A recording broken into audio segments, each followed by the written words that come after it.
Welcome to Kauffman Stadium. Beautiful view from the outfield. Folks still filing in here to the ballpark. We'll have a nice afternoon crowd here for this game.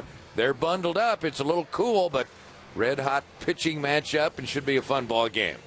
Let's go around the horn with the Royals and see how they'll line up defensively. Around the horn brought to you by Dodge. Grab life by the horns. Buddy Bell shuffles his lineup again today. Ryan Shealy's at first base, but Esteban Herman plays second base. Played that position most of spring training. Tony Pena Jr. is the shortstop. Alex Gordon is at third base. Ross Gload back out in left field this afternoon. David DeHaze is in center. Mark Teahan plays right field. John Buck will do the catching.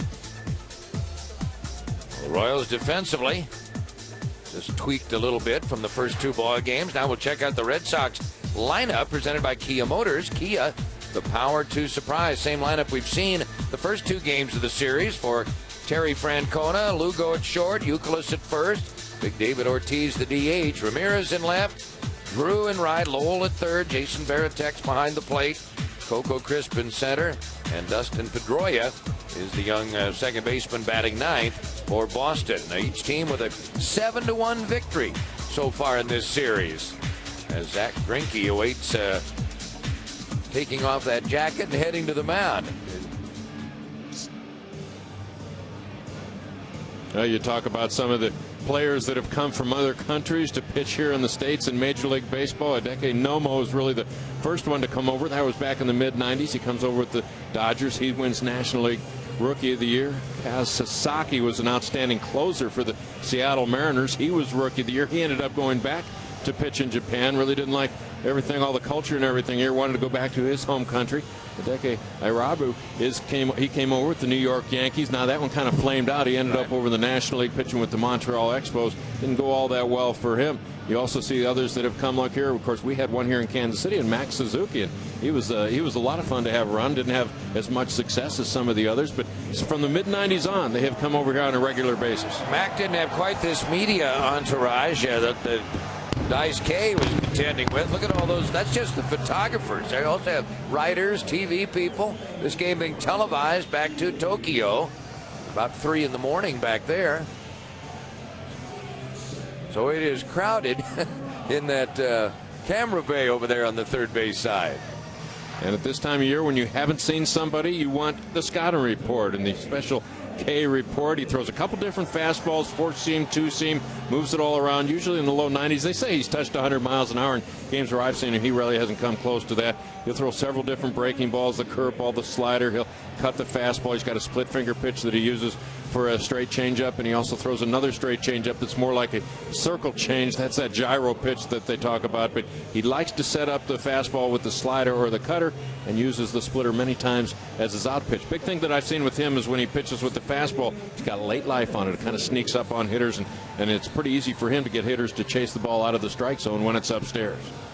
So that is a little scouting report on the Boston starter. How about the Royals man out there in the middle of the diamond? But great spring training for Zach, and it's a feel-good story right now to see him back in this starting rotation. Had just 3 ball games with the club last year. That was in the month of September. All of his appearances out of the bullpen. He wins 1. He has a 4 1/4 earned run average. His numbers in spring training, what really jumps out is the 27 strikeouts, just 2 walks. Mentioned earlier, pound the strike zone here today because of the cool temperatures. That's something he's done all spring long.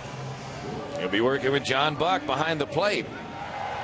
Royals won here on opening day on Monday, 7-1. Last night it was Boston 7-1. So even the runs are even so far in this series. And 7 runs put up by the Red Sox last night, quite an accomplishment because that was a tough hitter's night.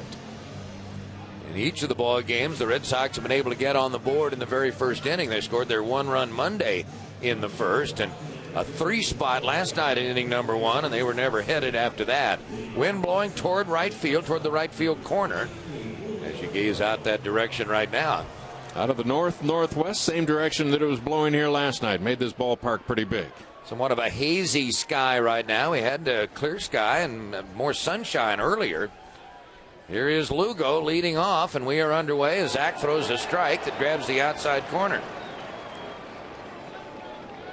Greinke working to the leadoff man, Julio Lugo, 2 for 7 in the series thus far. And you saw his career numbers against the Royals. He's always been tough. Of course, he played several seasons down at Tampa Bay for a little quick visit to the National League with the Dodgers. Now back in the American League with Boston.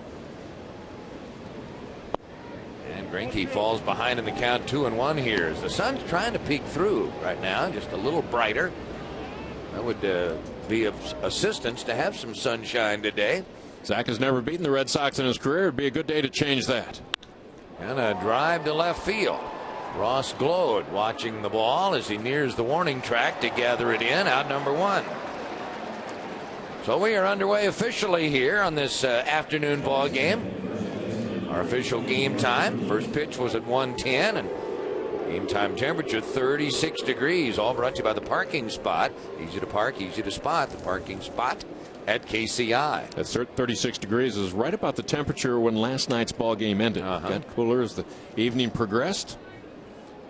One of the stars in the Red Sox victory last night, Kevin Youkilis, who had a big 2-run home run. He will stand in here against Zach. Had a home run here in last night's ball game. He led off for the Red Sox a lot last year. In fact, he had 4 leadoff home runs through the course of last season. Big time favorite in New England. He's 3 for 9 with the home run in this series. Just a .232 hitter in his brief big league career against the Royals. He has not faced Greinke before this very moment. And Zach missing away 91 miles an hour on that pitch. It's 2-1 to Kevin Youkilis. John Buck saying before the ball game he caught Zach several times in spring training and was impressed the way he could establish his fastball in camp. Looked to do the same thing here this afternoon. Little tap over by the Boston dugout evens the count at 2-2. Zach Greinke. Well, you mentioned 0-1 against Boston, but only the 1 game against the Red Sox. So here he is in 2007 and in this Royals starting rotation. And a 2-2 pitch from the young right-hander. Just missed ball 3.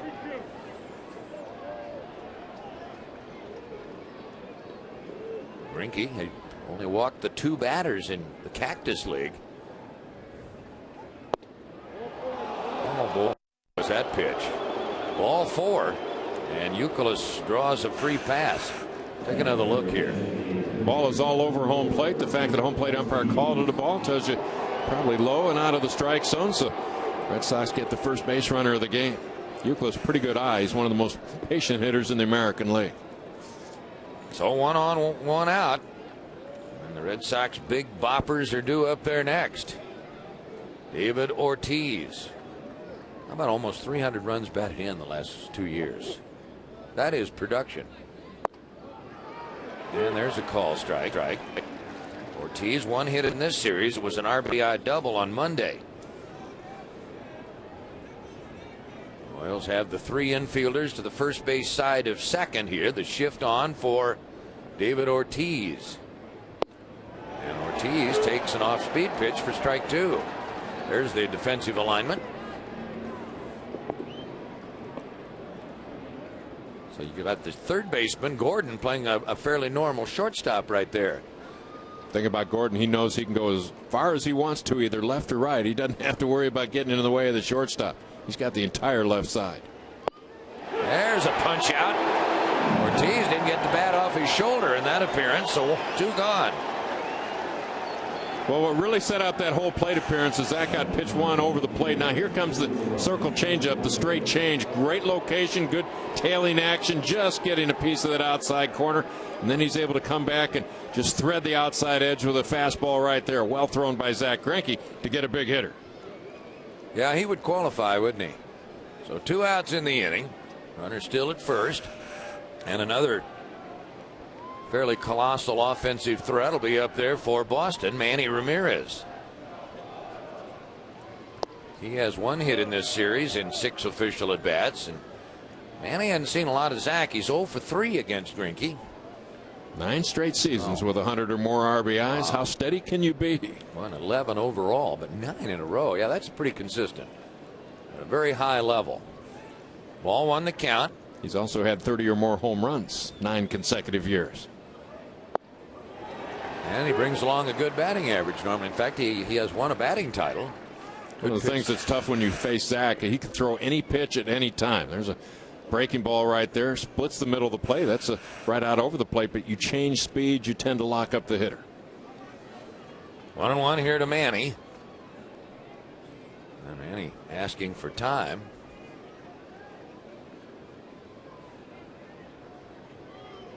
climbing back in there. Play Ramirez pretty much straight away and deep. And a fly ball to right field. Tian sees it go over his head and off the fence out there.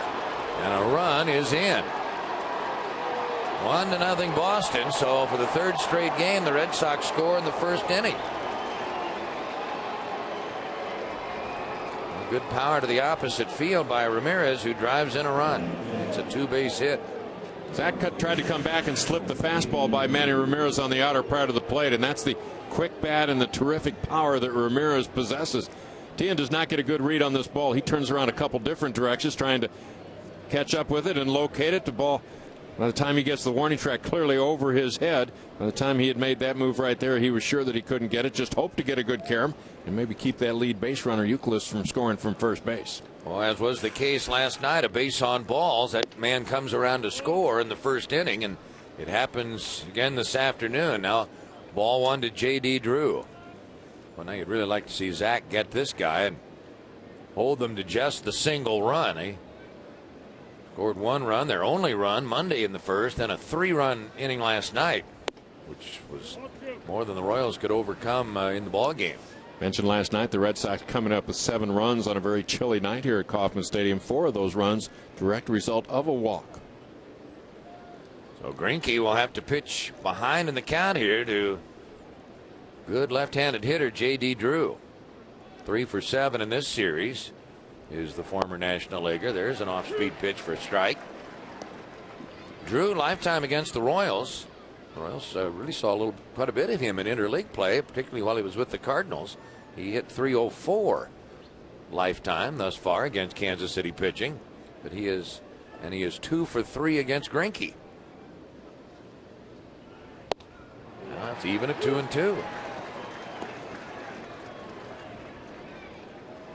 David Ortiz went down on strikes without a swing. Now it's 2-2 to J.D. Drew, who hadn't been making a pass at the pitch as yet. 1-0 Boston.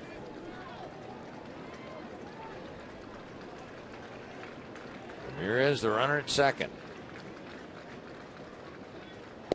Got him looking. Inning is over. Well, they do hold him to the 1 run, but Red Sox do take a first inning lead. Boston won, and the Royals will be coming up next against Daisuke.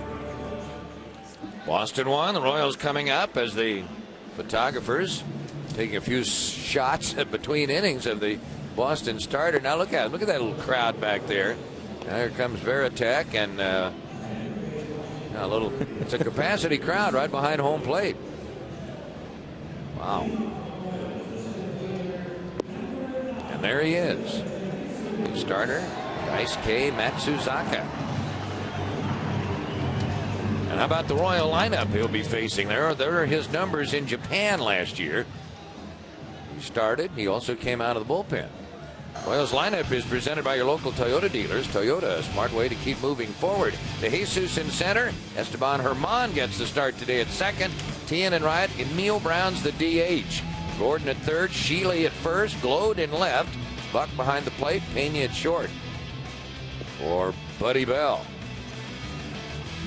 And a quick look around the horn with Boston, brought to you by Dodge. Grab life by the horns. Kevin Youkilis plays first base. He's alongside Dustin Pedroia, a rookie.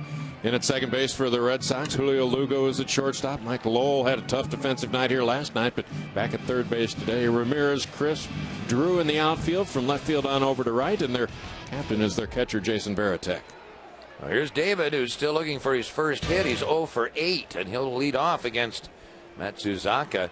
We saw his numbers, talking about Daisuke in Japan. I've heard some say that Japanese Major League is somewhere between our AAA and Major League. But obviously, if you're a star there, you can do well here. We've seen it with other players. But how do you relate to those numbers? Well, I think you relate to it because it's baseball. It's still the same game, although there will have some subtle little changes. But again, we had an opportunity to see him in the World Baseball Classic last spring. Yeah. Had a pretty good idea what he could do there. In fact, he was the MVP of that challenge. So David leads off, and a hack at the first pitch and a foul ball rocketed into the seats. Back behind third, strike one. David De Jesus. Just a 185 lifetime hitter against Boston. Obviously, no one in the Royals lineup has faced this guy prior to today. 1-0 Red Sox. They say he throws a number of pitches, maybe as many as 8. Well, most of the Japanese pitchers that have come over have done some of that. Have always got a breaking ball and off-speed pitch that they can throw for strikes. Not all of them have been hard throwers, but all of them had a good feel for pitching, how to put a little speed on, how to take a little speed off. Jesus, a ball and a strike leading off here in the bottom of the first. And to left center field, there's a base hit. David's first hit of the year. And a good start for the home team here in the bottom of the first inning.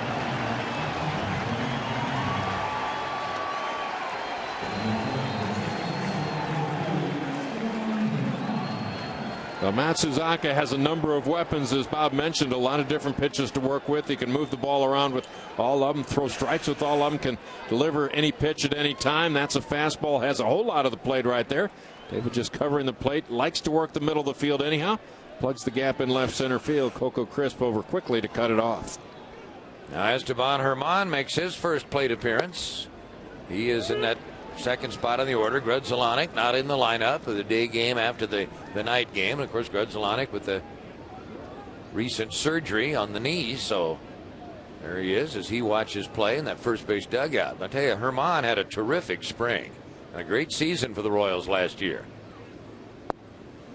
And Herman has just, suddenly become a very good Major League offensive player. About 326 average with the Royals this season. Go 3 home runs, 34 runs driven in. Boston with a first inning run on an RBI double by Manny Ramirez. And Varitek saved the wild pitch right there. It's 2 balls and a strike. How about the comparison? John Farrell comparing Daisuke to a guy you know very well, David Cone.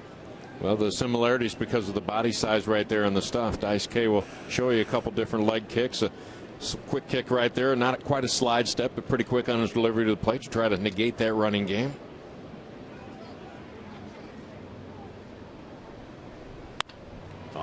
Ground ball to the second baseman. And no chance for the double play. Wasn't hit all that sharply. They do get the lead runner. So 1 on, 1 out.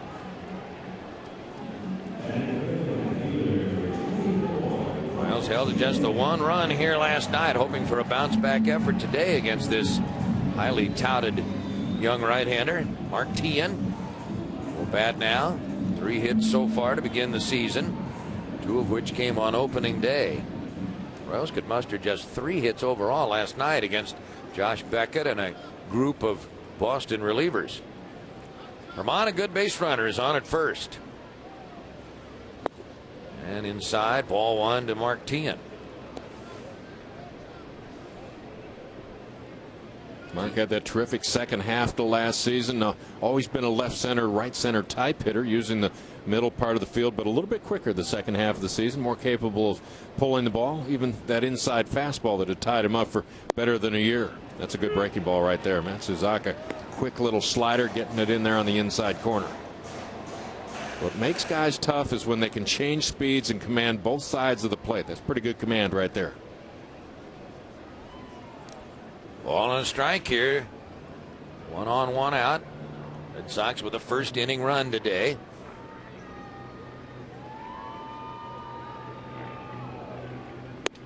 And upstairs with a 92-mile-an-hour fastball. Thing that we always admired about David Cone was the way he could go out and create pitches, kind of invent way to get hitters out. He had terrific feel for a different kind of release point, maybe dropping down and going sidearm, as he used to say, from Laredo. 2 balls and a strike here to Teahen.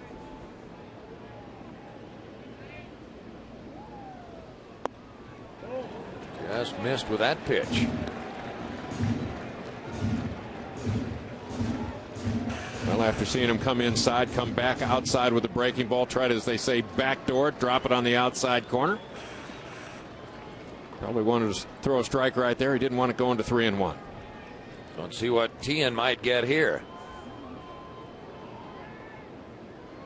gets a pitcher backing off the pitching rubber and going down to the backside of the mound. Little exercise move right there.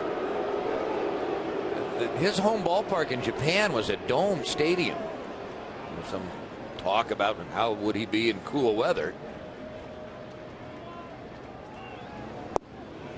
Throws a strike to run the count full.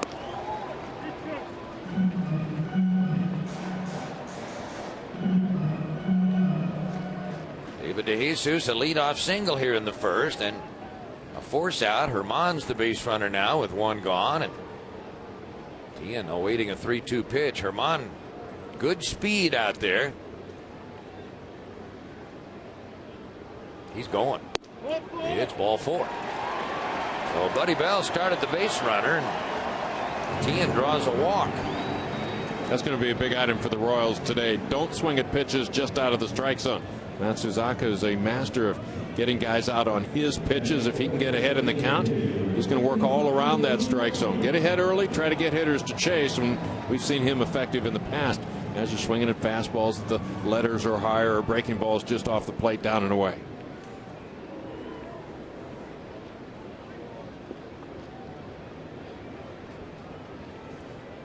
So here is Neal Brown, who is the designated hitter today, hitting in the 4th spot. And he shoots one down the line, but it'll slice off foul and out of play.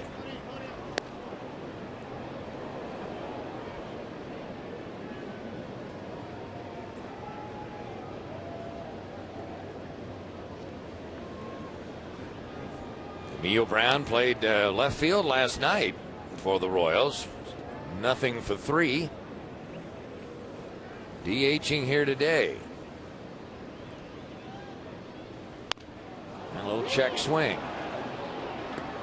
And that is going to end the inning. Boy, what a break there for Daisuke to get out of that situation. Double play, and the Royals leave a runner. 1 inning done. It is Boston 1 and the Royals nothing.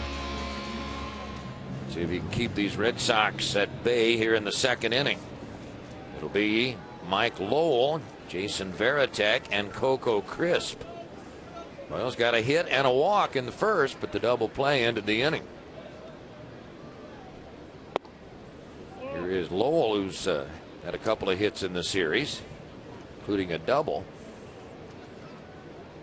Had a rare game last night with some miscues in the field, but an outstanding glove man at third base. And a guy who's in there virtually every day. 150 more games each of the last 3 years, 4 out of the last 5 seasons. Lowell about as durable as any third baseman in the game today. A hit apiece, but Boston the only run. And there's a call strike. 2-1 to Lowell. Lowell for many years with the Florida Marlins, part of one of their world champion ball clubs. Saw him in interleague play. That ball sharply hit into the hole on the left side, and a leadoff base hit here in the 2nd for Mike Lowell. So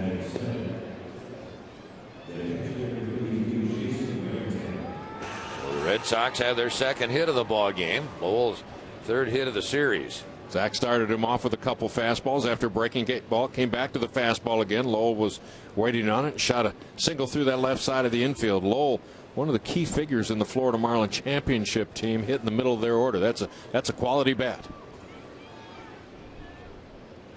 Now Jason Varitek has caught all 3 games of the series. He will do most of the catching for Boston. Now the knuckleballer Wakefield is on the mound. They probably go to Doug Mirabelli, but other than that, you're going to see Varitek out there most every game. Red Sox showing bunt here in the early innings this afternoon. Maybe Terry Francona thinking this is going to be a low-scoring game. 1 run was big in the 1st inning. If he can get another one here in the 2nd, give his club a huge advantage today. Good friends, Francona and Buddy Bell. But battling here in this series, there's a pitch right in there for a strike. 0-2. Infield set up for the double play. Zach once again doing a good job of changing speeds. Comes back with the curveball, pulls the string a little bit. Now he's not going with that slow curveball that we saw out of him a couple years ago. Pretty much eliminated that pitch, but he does still change speeds on the hook.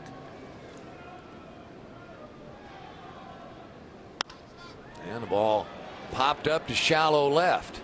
Long run for Glode, but he arrives on the scene and makes the catch. 1 out. Ross Glode played left Monday, played first last night. Back out in the outfield now today. Now the batter's Coco Crisp. Tigers are 1-1 to begin the season.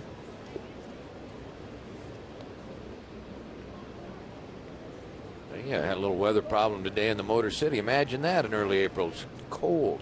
31 degrees in Chicago yesterday for the White Sox game. They went ahead and played in snow flurries. Wind chill was about 15. Coco Crisp, the batter. Crisp, he has faced Greinke quite a bit. 5 out of 21 against Zach. And 0 for 6 so far in this series is Coco Crisp.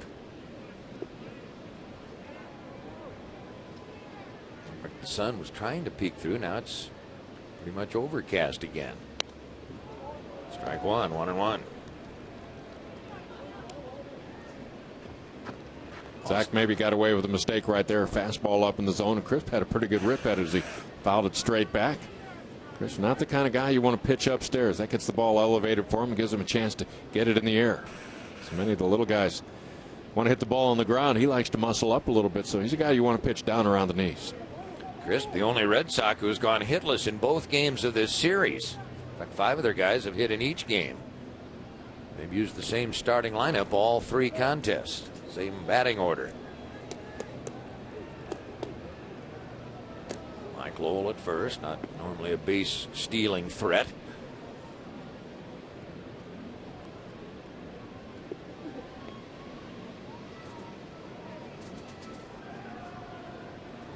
One ball and a strike. That finds the zone at 91 miles an hour. Pitches on the outside corner, been a favorable location to pitchers so far here this afternoon. That is a tough pitch for a hitter to have to handle. And Zach has the kind of command, and I'm sure Matsuzaka is going to have that kind of command this afternoon as well to take advantage of a generous zone. So Zach's ahead in the count now. And there's a strikeout. His 3rd of the ball game, and all 3 on a called 3rd strike. Well, moving the ball around, changing speeds, it sounds simple, but to have command of those pitches is something different. Zach gets the fastball call on the sinking fastball and comes back with the straight changeup. The trajectory of the pitch is the same. The speed is different, makes it tough for the hitter to track it. So 2 gone in the inning. Now the number 9 hitter due up. Greinke, where that base runner over at first. Lowell, who had the leadoff single. Pedroia, the batter now, taking ball 1.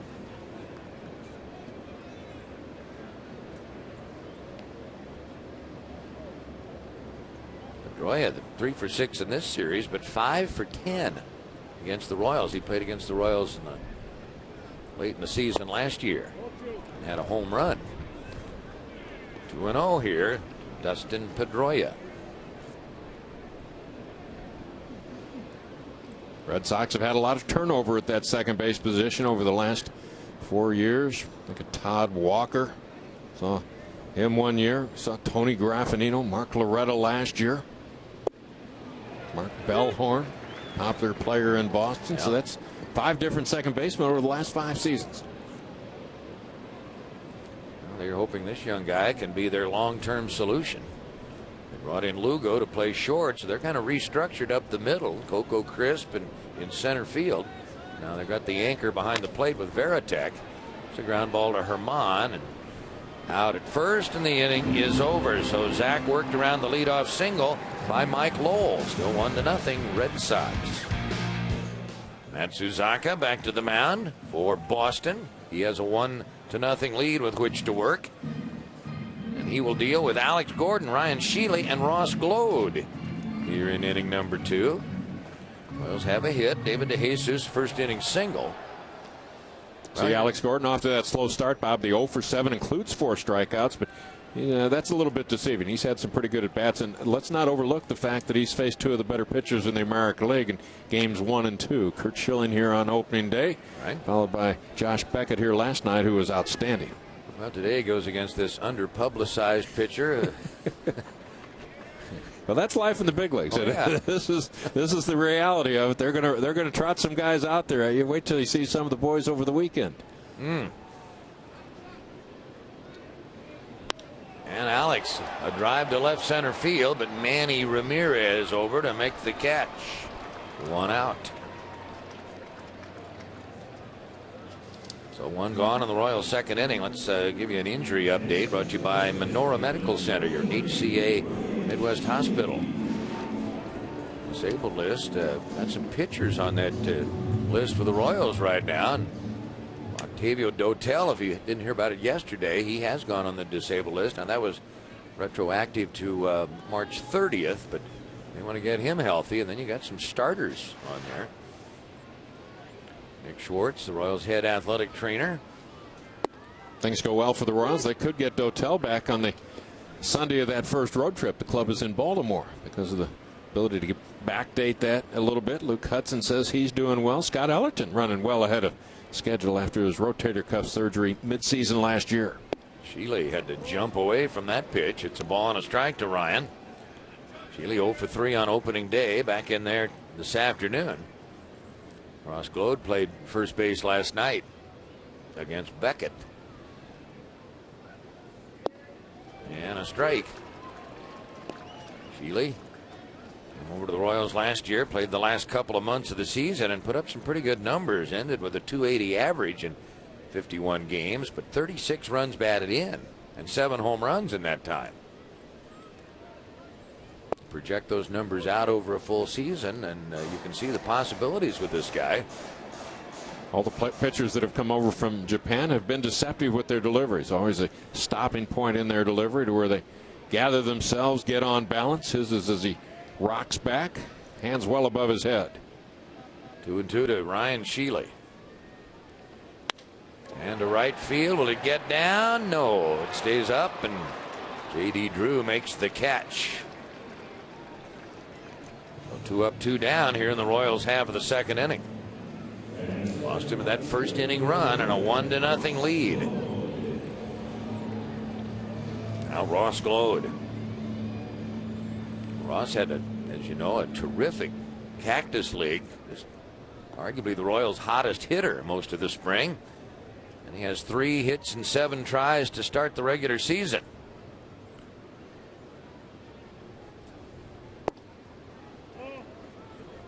Ball 1. Glode hits in the 7th spot in the order. Royals had pretty good production out of the 7, 8, 9 hitters in game 1 of this series. Those 3 guys combined to go 5 for 11 with a walk, a couple RBIs.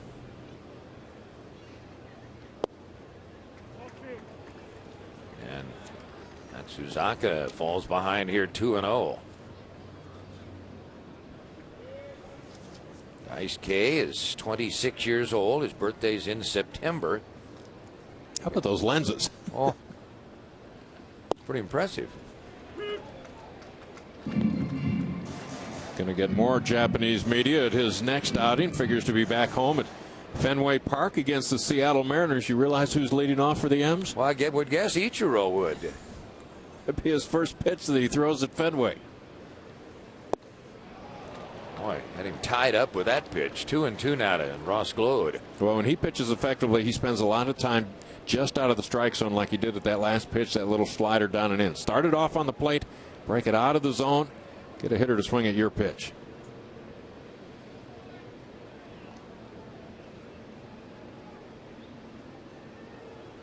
And Glode, a late swing there, and strikeout number 1 for the Boston starter. Royals up and down in order. 1-0 Sox.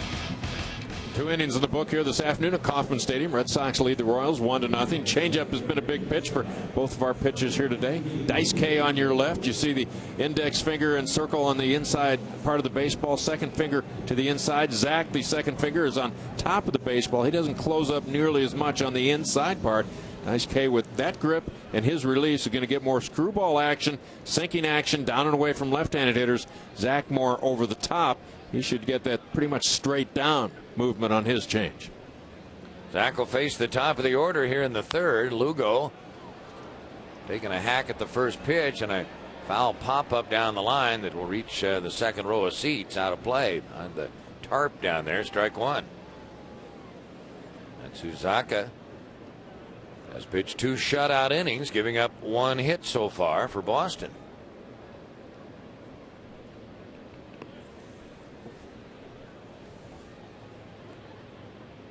What sort of ratings this game will have in Tokyo? As they say, the overnights will really have some significance.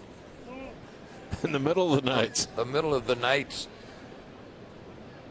Well, you know there's great interest. Their star players come to the U.S. 1-1 here to Lugo. Oh, Alex knocked it down, but won't be able to make a play. An infield single for Julio Lugo. Ball wasn't hit real sharply, but to the left of the Royals rookie third baseman. And infielders like it when the ball is hit to their glove side. Usually have better range to that side. Alex quick with that first step, gets down low so he can see it into his glove, but it rolled off the end of his glove and bounded away just far enough. He was unable to pick it up and make a throw to first base. Now Zach will have to go to work with a runner on and nobody out, and here's Kevin Youkilis. Zach starts him out with a strike.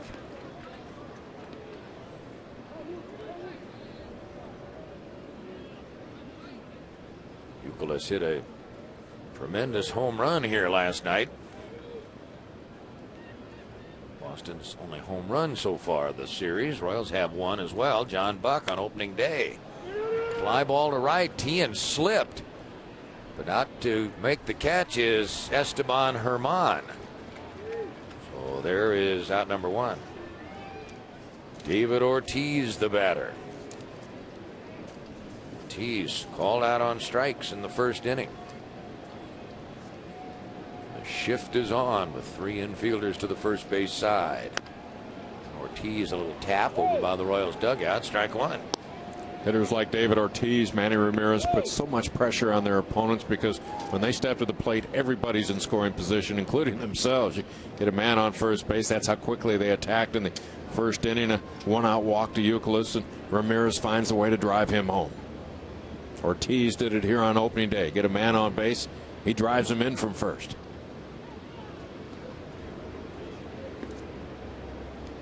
Lugo, the base runner, pretty good speed over there.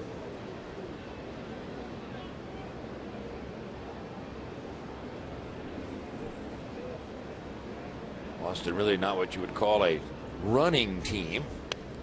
Check swing, foul ball, and Ortiz is down 0-2. Occasionally they'll run in a player who is a good athlete that has some speed. You think of Johnny Damon in recent years with the Red Sox, but running never a big part of their ball game. A lot of it has to do with Fenway Park. Such a good hitter's park. Sometimes you can run yourself out of an inning as well as run yourself into a great scoring situation.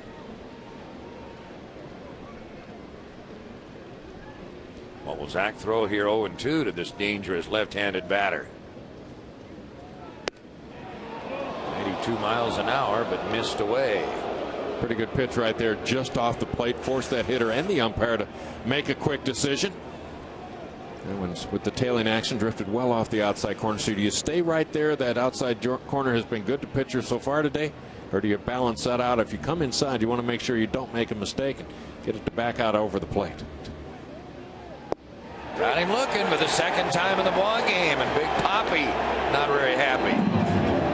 4 strikeouts now for Zach, all on called third strikes. Well, I'm sure David Ortiz feels that the home plate umpire just took the bat out of his hand, but what Zach and John Buck are trying to do is attack that outside corner from different directions.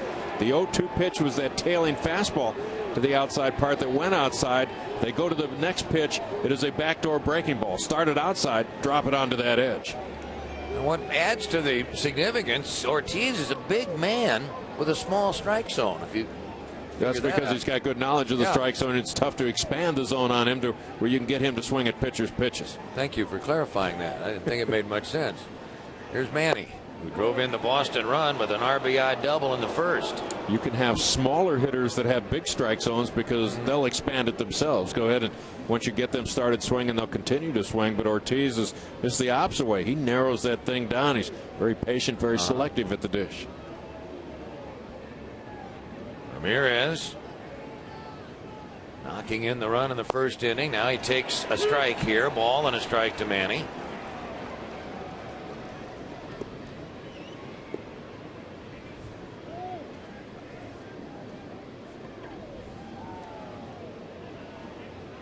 Ball and a strike here to Manny Ramirez.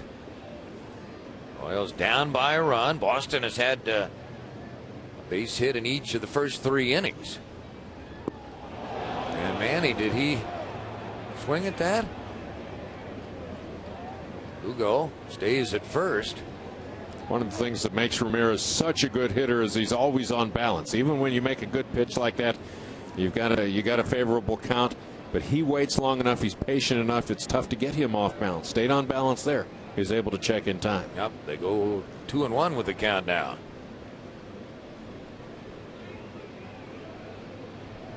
Yankees had to make a lot of pitches from the stretch position.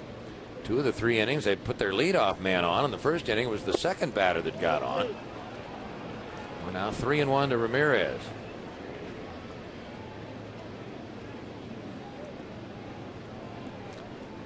You don't like to be in the business of throwing many 3-1 pitches to this guy.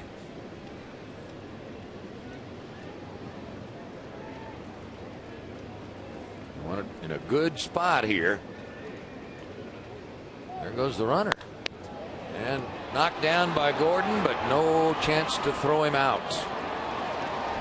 First and second, 2 outs for Boston. 2 for 2 is Manny Ramirez.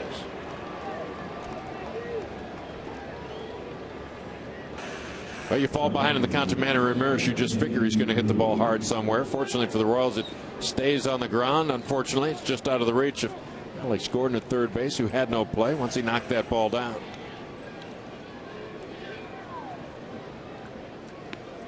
Well, Boston now has their newest players, J.D. Drew, up here with a chance to do some damage. Boy, it's a big batter for Zach. A 1-0 game right now, but Red Sox would love to expand that advantage with their man Daisuke on the mound. And it's low to Drew, who's 3 for 8 in the series. Called out on strikes his first time up this afternoon. Drew, a good RBI man last year, had 100 runs driven in, first time in his career. He's also been a big strikeout candidate, 100 strikeouts 2 of the last 3 seasons. That's a little tap. John Buck out there to get it and throw him out. Good job by Greinke to retire Drew on the swinging bunt. Still 1-0 Boston. 1-0 Boston, and Daisuke Matsuzaka leading the Royals. We go to the bottom of the 3rd. Well, here's John Buck, who hit that booming home run here on Monday. His first look at Matsuzaka, and John taking a strike. Buck had 2 hits in that Monday victory, a home run and a double. He'll be followed by Tony Pena Jr. and then David DeJesus. Royals were retired in order in the 2nd. 1 strike to Buck. And now 0-2. Back to Monday. It was a great day here. Beautiful weather. John Buck had a good ball game. Pulls an off-speed pitch down and away, gets it up the third base line, get a fastball on the outer half of the plate. He bangs it off the facing of the water display.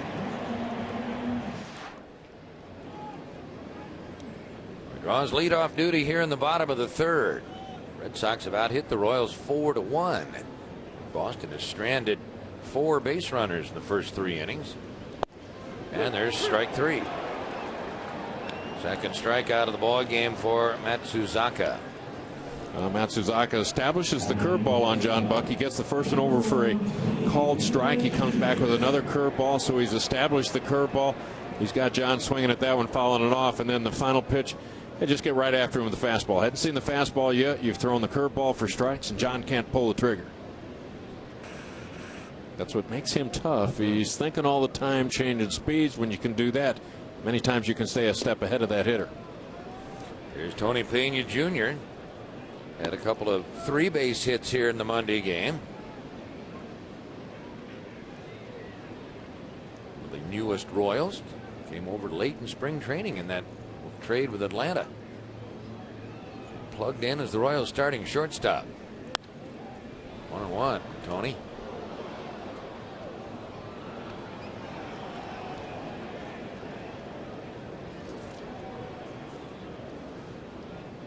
Matsuzaka would certainly be a Rookie of the Year candidate in the American League. Remember, Ichiro won that honor. Some debate, should those guys from the Japanese Major League really be considered rookies when they come over here, but they are. That's how it works, and they've garnered a few honors. Guess they would have to be considered rookies unless the MLB recognizes Japanese Major League as an equal and plays them for a world championship.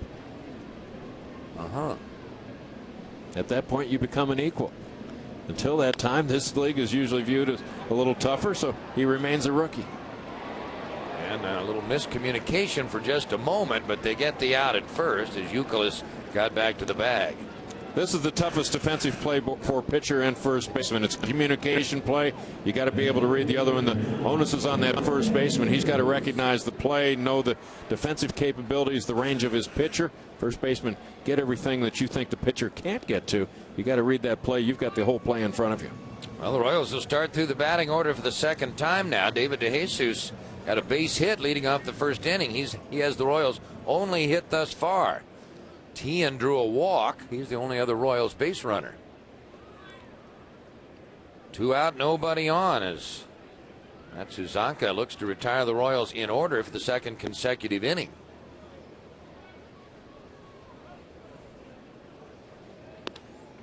David's hit here today, his first of the new season.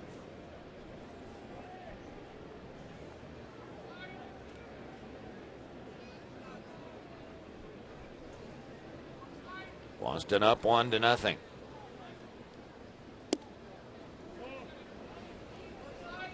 Ball one way inside.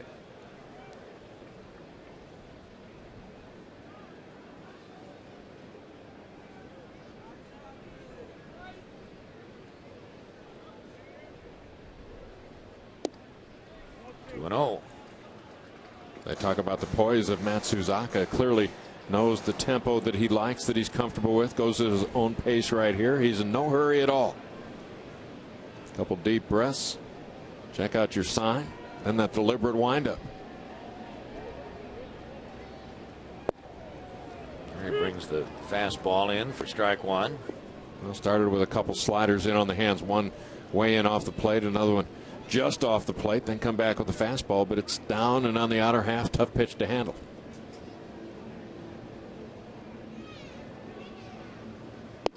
And David able to check. 3-1.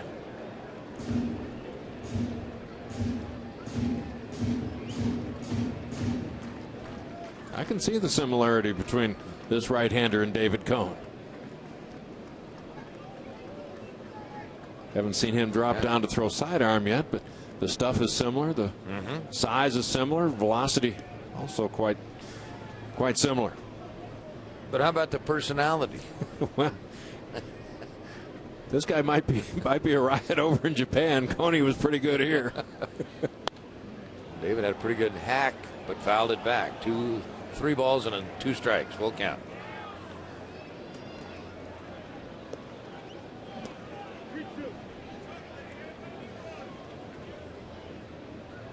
Tigers in over the weekend. Hope you'll be able to take in some of the action. And the Royals go on a lengthy road trip, a 10-game road swing to 3 cities, 2 countries. Starts in Toronto. And a little fly ball left center field, and Coco Crisp, who can really run, comes in and makes the catch. 1-2-3 with the second straight inning for KC. After 3, still 1-0 Boston.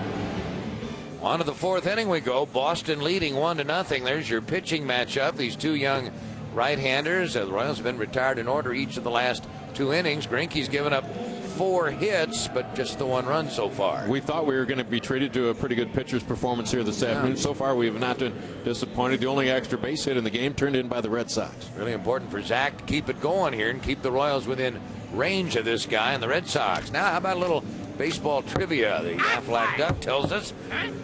Aflac trivia time. Aflac asked about it at work. Who are the only 3 players to win the American League RBI crown for 3 straight seasons? Only 3 players to do that. Well, Boston's got a couple of pretty good RBI guys in their lineup. Check it out. Get back with you. Go to the 4th. This is Mike Lowell to face Greinke, then Varitek and Coco Crisp. Did Albert Bell do it? 3 consecutive years. Boy, great production. Certainly think he'd be a candidate. 2 balls, no strikes here to Lowell, who got a hard hit single through the hole on the left side his first time up today. And this ball hit pretty well to left field. Ross Glow drifting back. Can't get it. It's over his head. And it's a leadoff double for Lowell, who almost got it into the bullpen out there. So another leadoff hit, the 3rd consecutive inning. The Red Sox leadoff man has come up with a base hit. Just the sound of the ball hitting against the bat tells you that it hits on the sweet spot. And as soon as this ball leaves the infield, your thought is, hey, blow hard, Wind. That might be the only thing that keeps it in the yard. Glow takes it back to the bullpen gate, leaves, but it's over his outstretched glove, and a leadoff double for Lowell. So Lowell continues to have a good series. Glow gave it a battle. Trying to leap up and grab that ball, but it eluded him out there, and now man in scoring position for Jason Varitek. Varitek fly to Glow in left in the 2nd inning.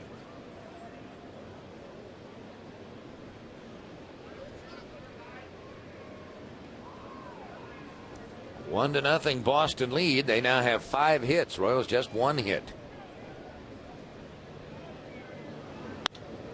And to center field. Jesus out there setting up. Lowell will not try to advance. And there's out number 1. That's good pitching right there, because Varitek, a veteran, you know he wants to hit the ball on the ground on the right side to advance that base runner. So Zach comes back with the fastball, gets it in the outer half, and while Varitek tried to get out in front and try to pull it, he hit it in the air straight up center field and not deep enough to advance Lowell to 3rd. So good job by Greinke. Make a good pitch, get it out, keep that runner on at 2nd. Jesus played it well. As Buddy Bell hopes for another escape by Zach here, working around a leadoff hit as he's done the last 2 innings. Coco Crisp went for the pitch that was up in the zone and missed it. Well, the way Matsuzaka's throwing, you just would hate like the dickens to give Boston more runs. That 1-run lead is big enough. Greinke's pitched well, albeit mostly from the stretch position here today. A little bit low. Zach doing a good job moving the ball around. High fastball swinging strike 1. See if you can get him out in front with the changeup. Caught him with the change the first time around. That was the pitch that he was caught looking.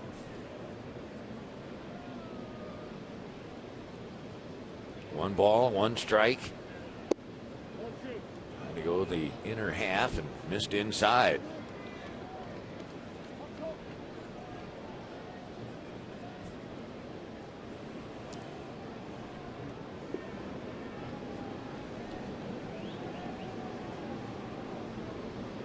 Balls, 1 strike. Now it's even 2-2 as Greinke continues to change speeds and change location. Really felt he could come out and match pitches with anybody in the league. Matsuzaka pitching well here today, and Zach just slipping that fastball by Coco Crisp. You hadn't seen the breaking ball yet. I wonder if Zach goes to that.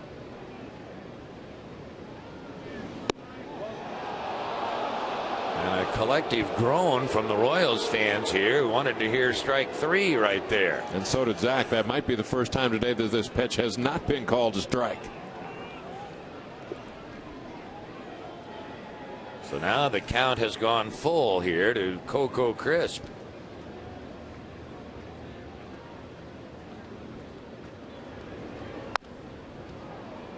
Out of play. We'll do it again.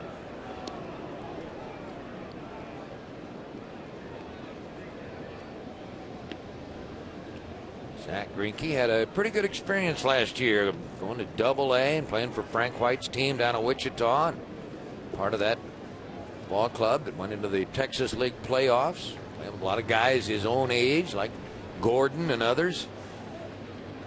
Now here they are together, the Major League team. The second baseman Herman, that'll move the runner over to third, but it's the second out of the inning. Now Pedroia, the number 9 hitter, but boy, he's been a pesky little guy here in this series and against the Royals, even back into last year. Zach comes with the breaking ball and gets it over for called strike 1. Bob, you made a good point about last year being a good experience for Zach. A lot of people would say, hey, that's a wasted year, but he's still pitching better than 20 ball games. He still threw more than 100 innings, and he ends up on a team that wins. So he goes through that with the Double-A team, guys that are really about his age, still looking to work their way up in the major leagues. A number of Royals prospects on that team. He's in a pennant race for the first time, playing in some big ball games, and that's the same emotions at that level that he'll face in the big leagues if the Royals can get back on the winning track to where they're contending for a title in the division. That ball got John Buck, and he's going to try to walk it off. Right off that bare hand, the throwing hand. And catchers really like to keep that bare hand protected a little bit, get it behind that outside leg, but that ball found John on the backside of the fingers. John out for a little time on the mound with Greinke. Well, one of the hazards of that position. Ball and 2 strikes to Dustin Pedroia. And they work around the leadoff double by Lowell. He's at second now or at third with 2 outs. Swing and a miss, and the inning is over. Boy, nice job by Greinke. He strands the 5th runner of the day for Boston. It's still a 1-0 ball game, middle of the 4th. 1-0 Boston, bottom of the 4th coming up. We owe you an answer on our Aflac trivia question. Aflac. Ask about it at work. Talking about RBI guys. Only 3 players won the American League RBI crown 3 consecutive seasons. So, what do you think here? But Manny Ramirez, you mentioned Albert Bell as a possibility. Frank Robinson, you're thinking possibly him. Well, Big Cecil. Well, the first 2 guys are fairly significant contributors to baseball history. Cecil Fielder, a guy who also, like Daisuke, played in Japan and then came to the U.S., came back to the U.S. in his case. And Detroit of all cities. Detroit. Ty Cobb. The Bambino. And Babe Ruth, that first year in that group of 3 years, he was still a member of the Red Sox. Ty Cobb, you don't think of Ty Cobb as an RBI guy. Herman leads off, and it's Tien and Neal Brown, and the Royals have not done anything at all against Daisuke since a hit and a walk in the 1st inning. He has really been in charge. Retired 7 straight, including a double play ball, a couple strikeouts. Looks like he's really on top of his game right now, doing a good job of breaking down the Royal hitters. Let's see if this is playable. No, it is not. It's the 1st or 2nd row down there. Strike 2, 1-2. Herman reached on a fielder's choice in the 1st inning. So here we are in the 4th, and Royals just getting their 2nd look at the Boston starter.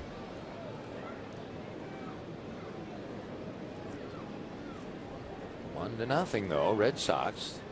Boston has now stranded 5 runners. They have 5 hits, only 1 for the Royals. Able to lay off.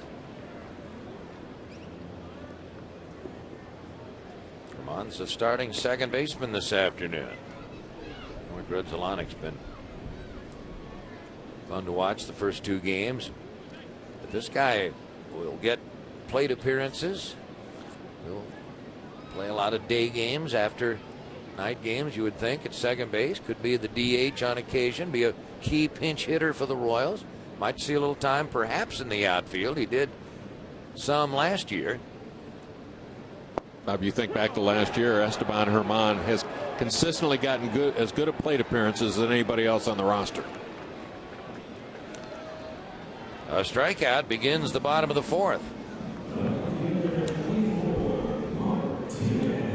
Well, Mark Tien's the batter, and along with that, a private meet and greet with Mark during Royals batting practice. So register now for the Meet Mark on T-Shirt Tuesday sweepstakes. That's exclusively on Royals.com. Enjoy meeting this young guy. He's a great personality, and boy, I tell you, an up-and-coming young major league player. Ball 1 the count. And there's a strike right in there, the breaking pitch. What concerns you about where we are right now in this ball game, Bob, is all the weapons that Matsuzaka possesses, and he's broken a lot of them out there right now and seems to have everybody off balance. Royal hitters really not getting a good read on him right now. Haven't been many good swings over the last couple innings. And that ball is foul. Tien rolled it up the first baseline. 1-2 to Mark. Now Tien, tough pitch to handle right there. That ball's in on his hands. He's quick to the baseball, but again, that ball is in near the trademark. He didn't really get it out over the sweet spot of the bat. Matsuzaka has not made many mistakes over the last 3 innings. Got a double play to end the first, then Royals in order in the second and the third, and the first man retired here in the 4th.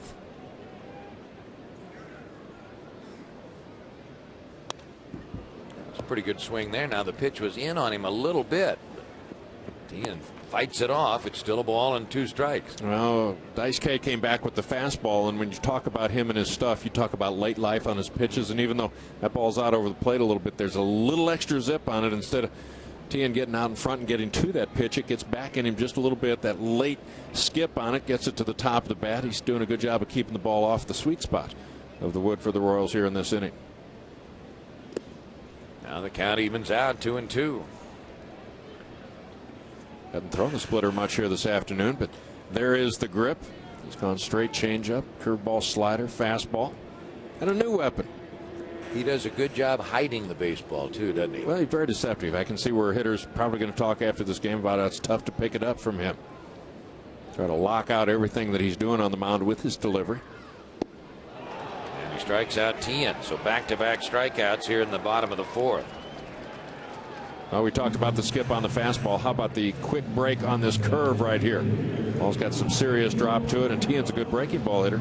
Really didn't come close. Late and quick breaking.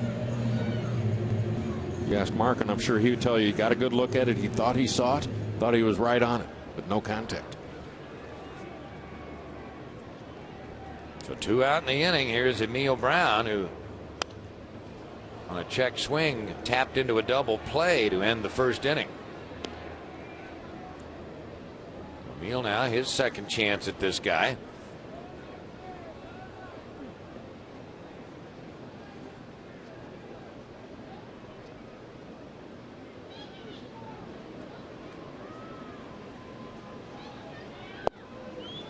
Oh, 2. Well, you thought the Royals off to a great start in that first inning with DeJesus single to open the bottom of the first inning, but only 1 base runner since then. That was a walk. And that's that in the 4th. He just struck out the side. Numbers 2, 3, and 4 in the Royals lineup. 1-0 Boston. Go to the 5th. And with the play-by-play, here's Paul. Thank you, Bob. And one of the things we've maybe overlooked is Zach Greinke pitching out of trouble each of the last 3 innings. Red Sox have gotten their leadoff man in innings number 2, 3, and 4. But Zach giving up no runs in any of those innings. They've stranded 4 base runners during that stretch, 5 in the ballgame. There's that slow curveball from Greinke. He's ahead in the count. No balls, 2 strikes to Julio Lugo.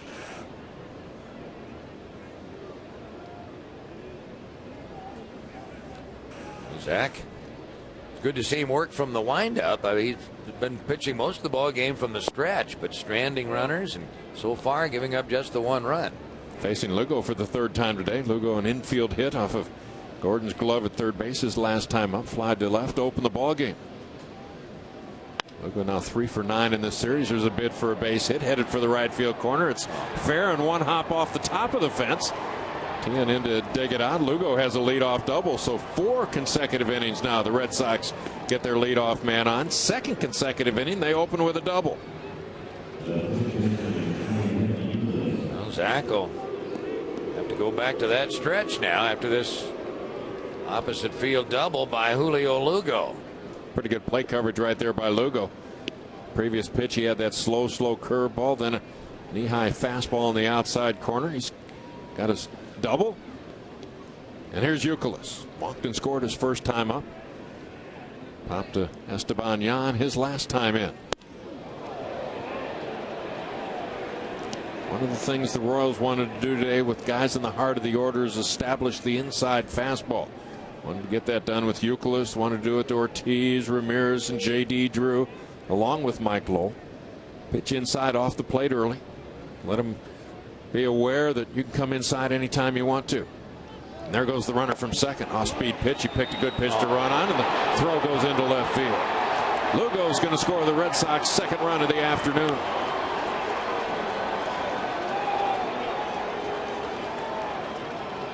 And it'll be a stolen base and then a throwing error charged to the catcher, John Buck. Red Sox with an element of surprise right here as Lugo sets sail. Buck had an opportunity to get him, but the throw was off target and results in the 2nd run of the game for Boston. And Red Sox now lead 2-0.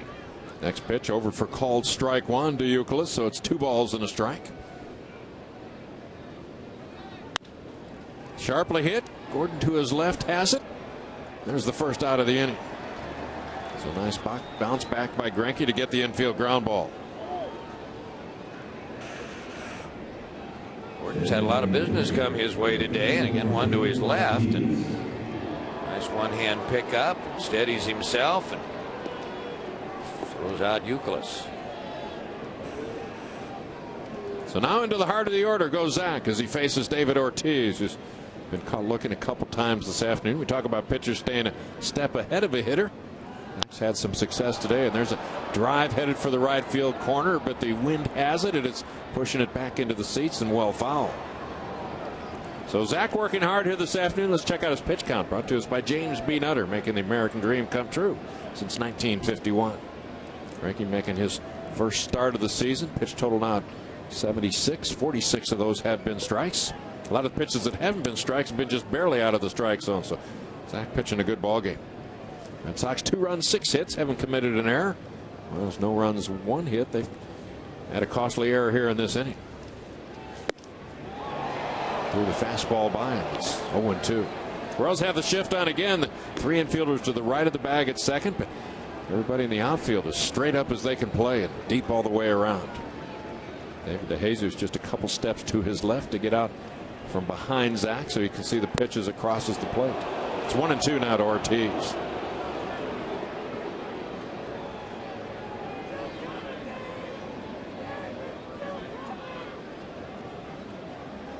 Royals won here on opening day 7-1, lost last night by the identical score.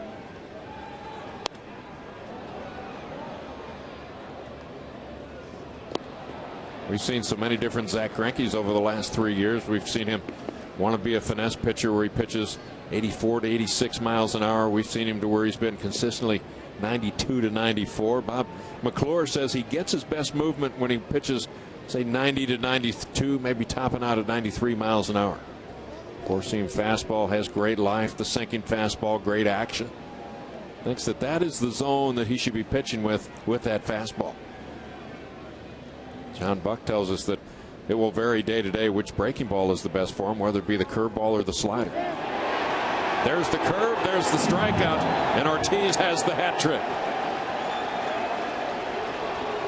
6 strikeouts for Greinke. 3 of them belong to David Ortiz. First 2 are caught looking. Fastball outside corner. Ortiz really didn't like the second time. Fastball he thought was, or the curveball, the backdoor breaking ball he thought was off the plate. Now there's another breaking ball. This one down and in. Tried to check off in time. Couldn't get it done. And that's 2 outs. And on to Manny Ramirez. He sees the inside fastball. Where Ortiz hasn't put it in play yet today. Manny Ramirez hasn't been retired. He's 2 for 2. Single, double, and an RBI. Zach had that great strikeout to walk ratio in spring training. He struck out 27, walked but 2. 6-1 here this afternoon. It's a ball and a strike to Manny Ramirez.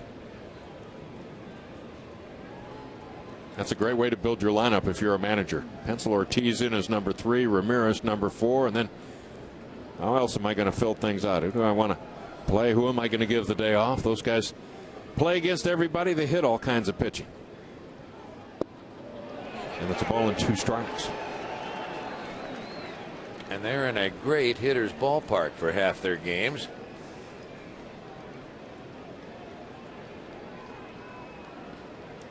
Thing about Manny Ramirez, if you happen to break him down a little bit, he'll take that pitch. He's more comfortable taking it rather than putting a bad swing on it. Does a great job of keeping his hands back. Flips one to right center field. Long run for Tien, but he's going to be able to get there. Makes a one-handed grab. So once again, the Red Sox get their leadoff man on, but this time they're able to push him around and score the game's second run of the day. Red Sox have scored in the first inning in all 3 games of this series so far and lead here this afternoon. We're halfway through at Kauffman Stadium. It's 2-0 Red Sox. 5, 6, 7 due up for the Royals as they bat in the bottom of the 5th inning. That means Alex Gordon leading things off. Wide to left his first time up. Now 0 for 8 to start this season. And down on the count here, no balls and a strike to Daisuke Matsuzaka. Shealy's in the on-deck circle. It'll be followed by Ross Globe. Matsuzaka went right from high school to the major leagues in Japan. Never went to college, never played in the minor leagues. A hard thrower in that league. And pretty impressive here this afternoon with striking out 5 of the last 6. He got the side in the 4th, 1 looking and 2 swinging. And it's a ball and 2 strikes here to Alex Gordon. Royals' only hit was a leadoff single by David DeJesus. Royals were stranded just 1 base runner today. Tien also walked in that first inning. Taking 2 balls, 2 strikes now to Gordon. Royals really haven't hit many balls with much in the way of authority. Of course, the last 3 Royals batters been down on strikes. So this guy has been outstanding through the first 4 innings. Last time through the order, Gordon had that fly ball to left field. Shealy followed with the line drive to right. Nice running catch by the right fielder. There's a first major league hit by Alex Gordon. Kind of fist through the left side of the infield. And the Royals have their first base runner since the very first inning here today. Oh, Alex Gordon with major league hit number 1. More importantly, at the moment, Royals have a leadoff base runner here. Mike Barnett, the Royals hitting instructor, has it safely in his pocket. Well, Gordon does a nice job of fighting this pitch off. And loops it into short left field. Royals just their 2nd hit of the afternoon against Daisuke Matsuzaka. And here's Shealy. Hitless in the series, went 0 for 3 here on opening day. Takes called strike 1. 10 or 15 years from now, and somebody asked Alex, "Who'd you get your first major league hit? Who was the pitcher?" "Oh, really? Yeah." For some reason, their rookie has a whole lot more experience than our rookie. True. But at the same time, there's a whole lot more pressure on their rookie here this afternoon with the following that he has. the claim that he had when he came over and signed a long-term contract with the Red Sox. Red Sox, you might know, paid better than $50 million just for the rights to negotiate with him to try to get him to sign over here in the States. Matsuzaka signed through 2012. And once again ahead in the count, no balls, 2 strikes.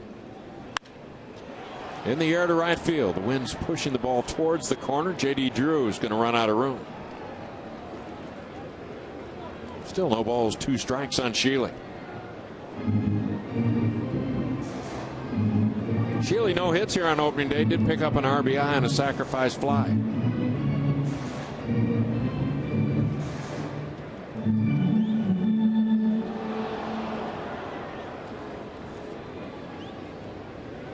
Sheely at this time last year with the Colorado Rockies wasn't getting much playing time. First baseman, outfielder at the time, playing behind Todd Helton. This pitch is popped up over near the photo bay and lands on top of the dugout suite. So long battle going on now with Sheely of the Royals and Matsuzaka of the Red Sox.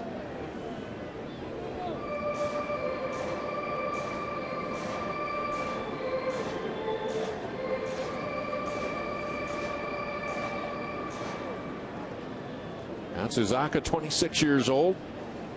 8 years pitched in the major leagues over in Japan. Mentioned he came right out of high school to a big league team. Consistently pitching the fastball in the low 90s here this afternoon as he bounces the slider. It's 1-2.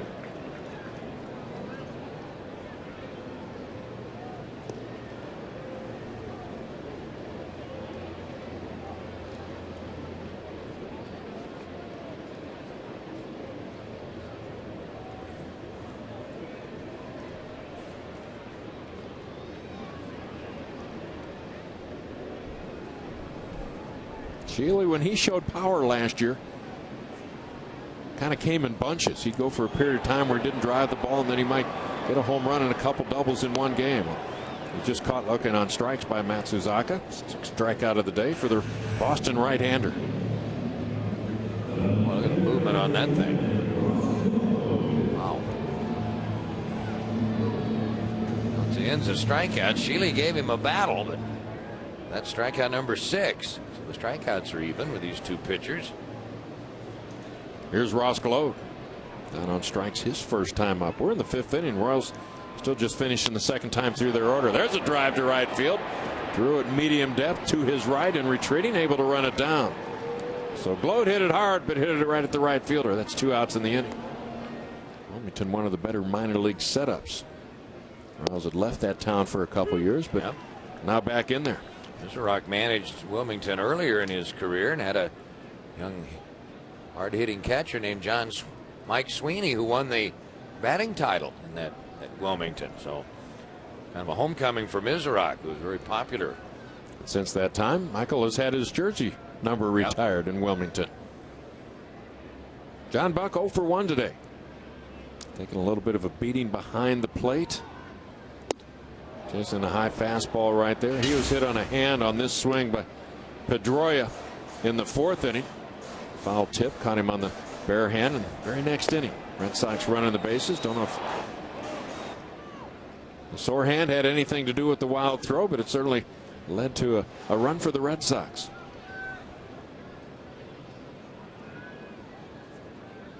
Once again, an 0-2 count for Matsuzaka.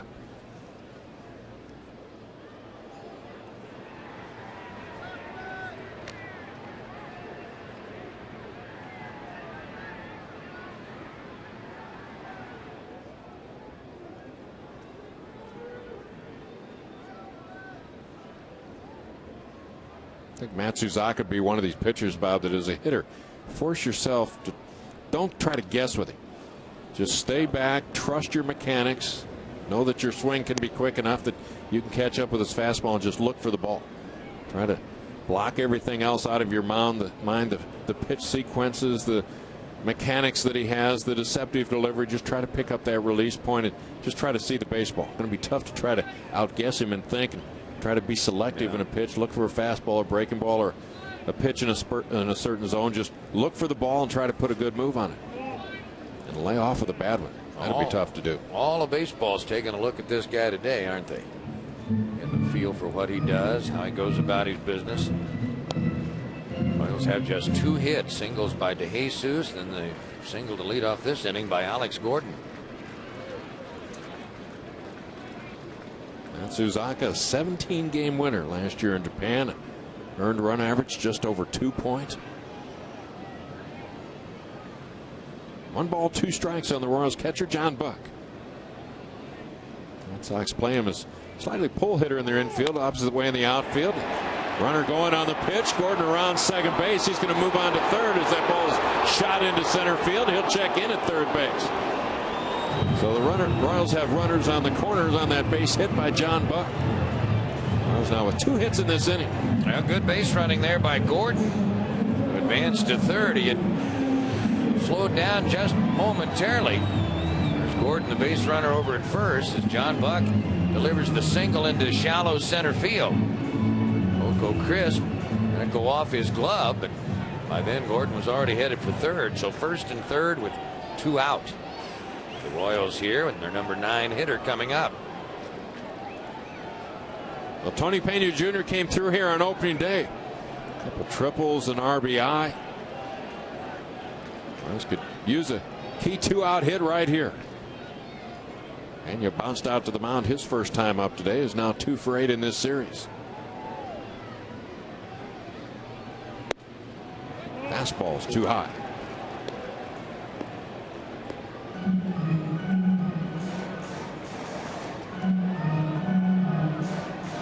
First real trouble that Matsuzaka's been in this afternoon. This is one of the things you'd want to find out in your scouting report. What does he like to do when he absolutely needs to get an out?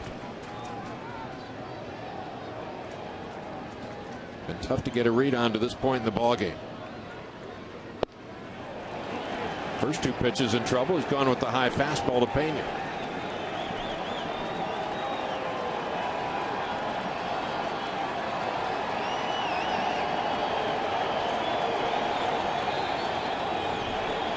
His next pitch will be the 20th of this inning. He had 55 pitches when the inning started.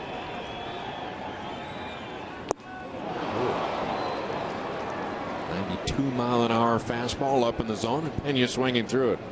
2 balls and a strike.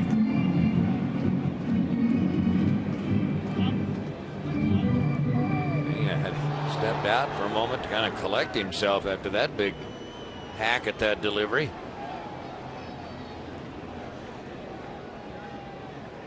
Mike Barnett was talking to Pena the other day about not overswinging, stay back and try to take the ball the opposite way.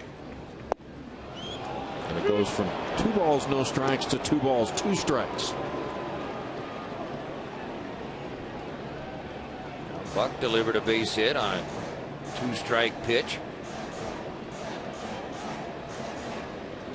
Wind continues to drift in from left field.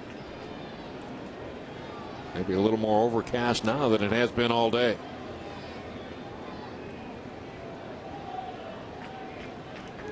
Matsuzaka in no hurry right now, taking a lot of time between pitches. Not going to rush through anything.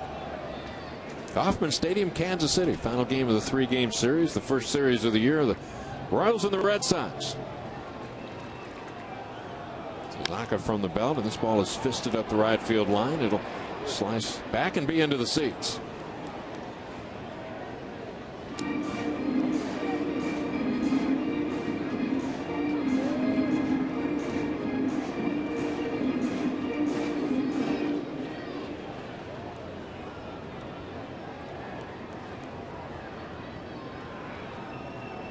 Matsuzaka's pitch count now approaching 80. Red Sox bullpen quiet now. It's been quiet all day.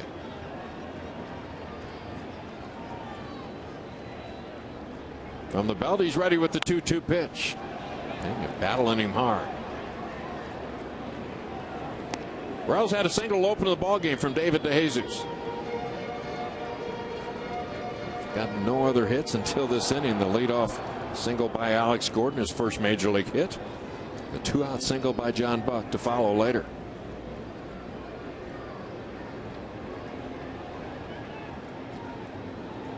Jason Varitek is the Red Sox catcher. Now that would have been 3 different suggestions on pitches to Matsuzaka. They won't go through the series without a runner on at second base.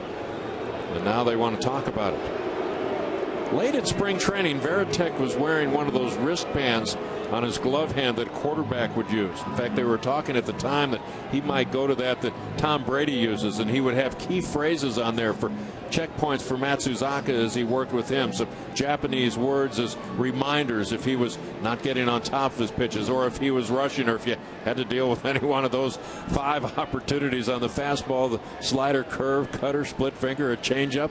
They were going to go to that quarterback type setup there for key phrases. Long sleeve sweatshirt today. Hard to tell whether Varitek has that on or not. Maybe call an audible. The number in front of the mound. And a good recovery and defensive play by Matsuzaka to get Manny. So he's able to pitch out of his first real jam this afternoon. And he's still shutting out the Royals 2-0.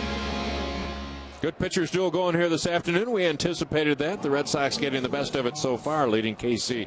Zach's been pretty good here this afternoon. He's on his 3rd time through the Red Sox lineup as he faces their right fielder, J.D. Drew, whose first ball hitting and laces one to the gap in left center field. It'll settle in for a base hit. Glowed over to cut it off.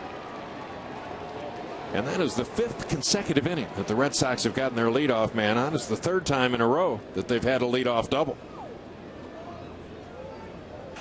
Well, Drew, an offseason free agent acquisition, plugged in there behind Manny Ramirez in this batting order. And you would think if he stays healthy, he's got a chance to be very, very productive in that role for Boston. Here's Mike Lowell. He's 2 for 2 today, a single and a double. Pulled the ball each of the last 2 times up, and that's been the book on him over the last few years. A good fastball hitter, he's got a quick bat. He comes to the plate, he's looking to the pole. He's also got a reputation as a very good clutch hitter. And Lowell swinging it well here in this series, 4 for 10 now into this at bat, and he drives the ball to center field. David DeJesus, medium depth to his right to run that one down. First out in the top of the 6th inning.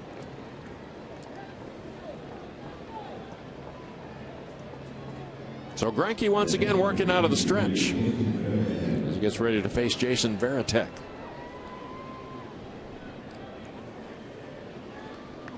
You get in a ball game like this and that first man gets on base, you just get the feeling that nothing is going to come easy. Got to battle every inning. Never really get it on cruise control where you get in a terrific groove. Greinke once again with a man not only on but on in scoring position. Varitek hitless in 2 trips, a couple fly balls, 1 to left, 1 to center. Pickoff attempt at second base. Drew no problem getting back in. You see a lot of that in spring training in the first couple weeks of the season. You work on so many drills on holding base runners, fielding your position. You see a lot of this in spring training. As you get a little farther into the season, you see less and less of it all the time.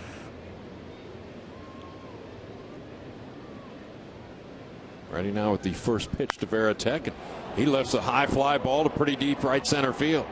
Martin over in front of the warning track has it for the 2nd out, and after the catch, Drew's going to tag and move on into third base. But he's there now with 2 outs. Varitek 0 for 3 today. He's flied to all 3 of the Royals outfielders.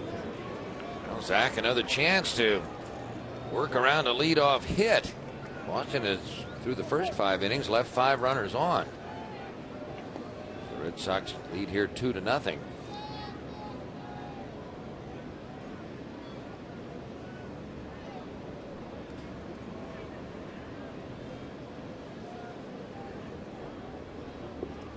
Coco Crisp spent some time in the leadoff spot with the Red Sox last year. That did not work out very well. Hurt a finger earlier in the season, missed a month or so. They moved him down in the order in the second half of the season. He hit a little bit better. How about the change right here thrown by Zach to get ahead in the count with Coco Crisp, who's way out in front. That is the conventional circle change. You touch your thumb with the index finger. The 3 fingers on top of the baseball. Zach throws it well. That makes that fastball a little bit quicker. It was already 92 miles an hour, but tough for Coco Crisp to catch up with it. The Royals will see another tough young pitcher tomorrow night here, Justin Verlander. The Tigers in here tomorrow night as Greinke's ahead in the count here 0-2. Red Sox have had hits in every inning here this afternoon. 7 hits in the game. 4 of them have been doubles. And that was just off the outside corner.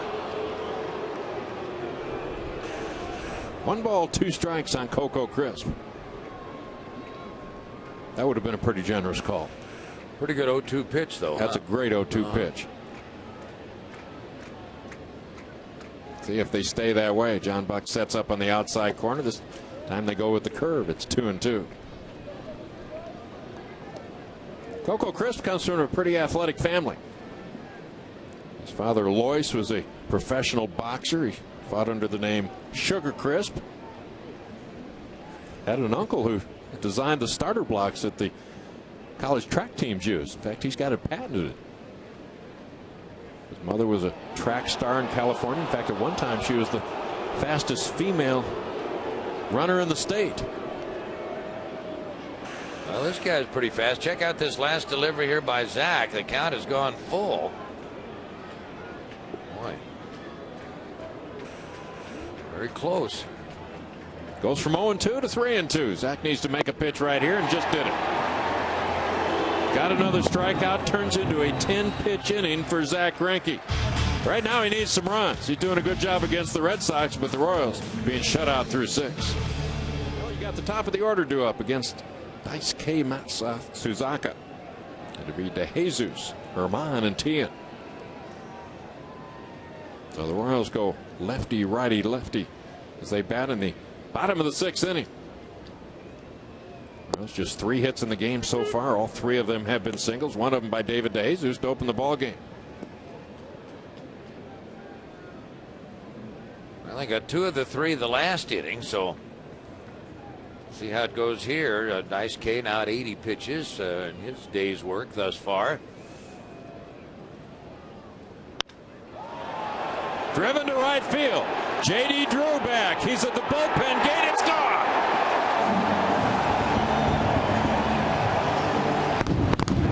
DeJesus rips it into the Royals bullpen. Casey on the board, but trailing it 2-1. David, it's his first home run of the year. Last year he hit 8 home runs. What a boost this could be. It's now a 2-1 ball game. Lead-off homer here in the 6th. Now here's Esteban Herman. Second time this year that we've given away money in the Sonic Slam inning. We gave away money here on opening day, and Carol Bowen from Sweet Springs, Missouri gets $200 on the David DeJesus home run. We're on a pretty good pace. 2 out of 3 games. That's a pretty good start, isn't it? That doesn't build up the pot very much, though. Well, that makes a lot of people happy. Been a pretty good promotion over the years, the Sonic Slam inning. Ball and 2 strikes now to Esteban Herman. Now they talk about Matsuzaki being poised. Always important to bounce back and make good pitches after giving up a long one.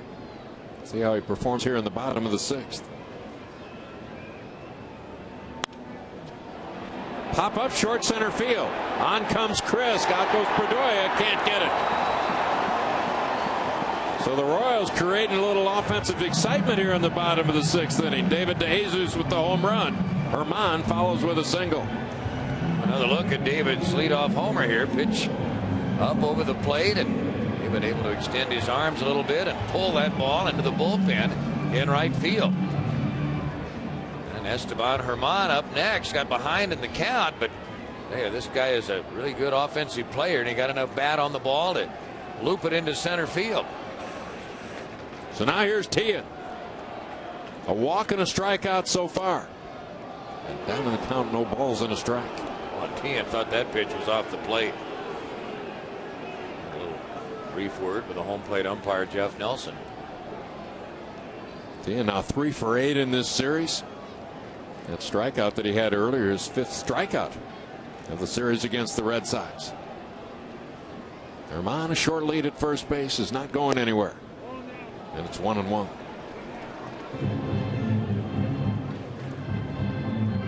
Tian last year was a pretty good hit and run man. Eddie Bell was confident in his ability to put the ball in play.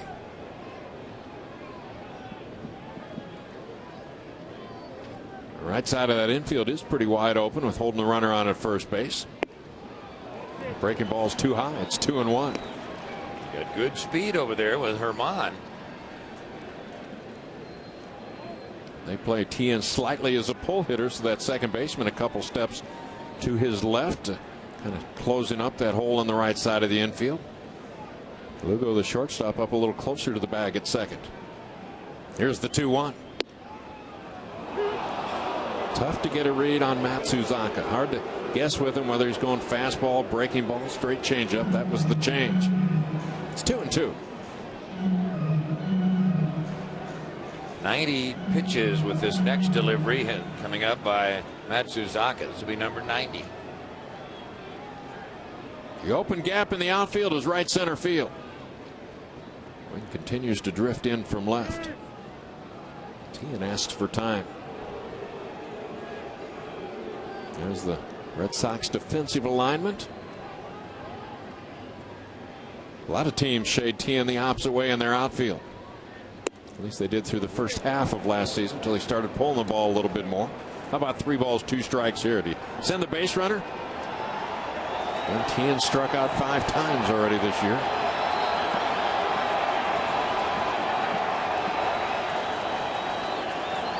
Herman 7 stolen bases a season ago. Matsuzaka set at the belt. There goes the base runner. Called strike 3 at the plate. Throw on through. Out there. Double play. A strike him out, throw him out, double play. Look at the astonished look on the face of Herman. He thought he was in there.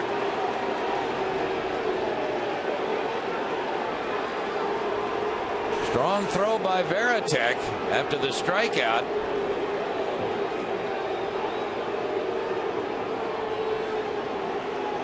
Difficult to tell from that angle. This will give us a better look. That's a close play at second base. Herman pulling up a little bit short and coming with a pop-up slide. Make it looks like he's got the corner of the bag. Tag is applied. Wonder whether that foot was on the bag. Second base umpire Tim Shida said it wasn't. Buddy Bell out for a quick word with Shida. Now headed back to the Royals dugout. So that completely turns that inning around. You go from nobody out 1 on to nobody on 2 out. And here's Emil, and he drives one to left field. He's got Manny Ramirez on the run. He won't get it. It's 1 hop off the wall at the 385 sign. Well, how big was that call at second base right now? Boy, the fans are really stirred up. Good to see Emil lean into one. That's Emil's first hit of the season. He was 0 for 2 coming into that at bat.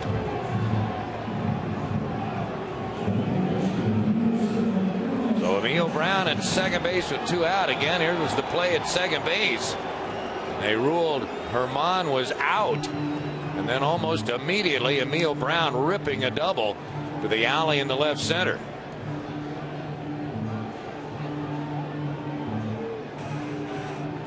John Farrell, the Red Sox pitching coach, out to the mound to try to slow things down a little bit. And there's a little scurrying going on in the Red Sox bullpen.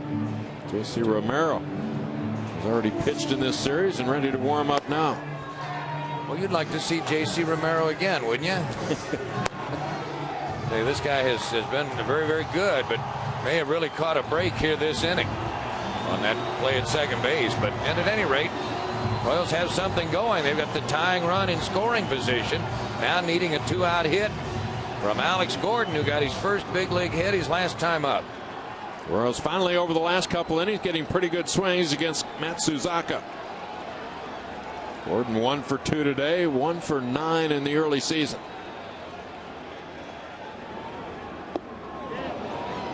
Tried to check off, couldn't get it done in time, but good swings in this inning. David DeJesus with the leadoff home run. Mon with the bloop single, and Neal Brown with the double to the gap in left center field. Gordon operates from deep in that left-handed hitter's box out of a slightly open stance, and it's no balls, 2 strikes.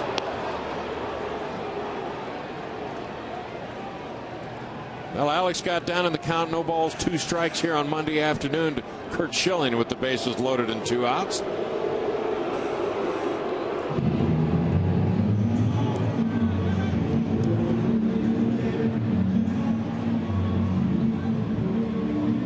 Varitek getting together with his right-hander.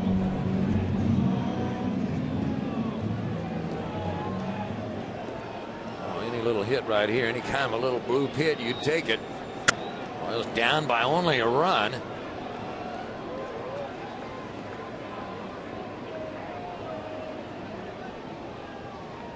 The 0-2, making a ball and 2 strikes. Matsuzaka misses with the fastball. He's done a super job of moving it around, changing speeds here this afternoon. Start out one side of the plate, one speed, then get it to the other side. Varitek's done a good job of getting him to mix some things up. Here comes the 1-2 pitch now. Just got a piece to stay alive. It'll roll away at the plate. This guy, as young pitchers, had a history of throwing lots of pitches in his career in Japan. He's in the mid-90s now.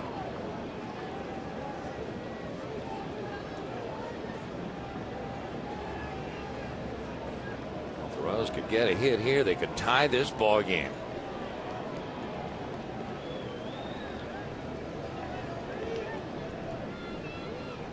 Varitek sets up on the outside corner. Down on strikes goes Gordon. Matsuzaka executes the pitch perfectly.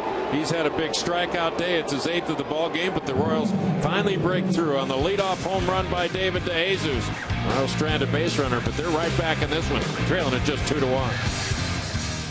Runs have been hard to come by here this afternoon. The Red Sox got on the board first. They've been leading throughout the afternoon. We've played 6, and we take a look at our game summary brought to us by Kia Motors. Kia, the power to surprise. A matchup of pitchers here today. The rookie right-hander from the Red Sox, Matsuzaka, making his first start in the States.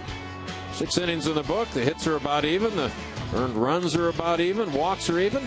Strikeouts also about even. And Zach back to work here. Number 9 hitter Dustin Pedroia. Then the top of the order, Lugo and Youkilis.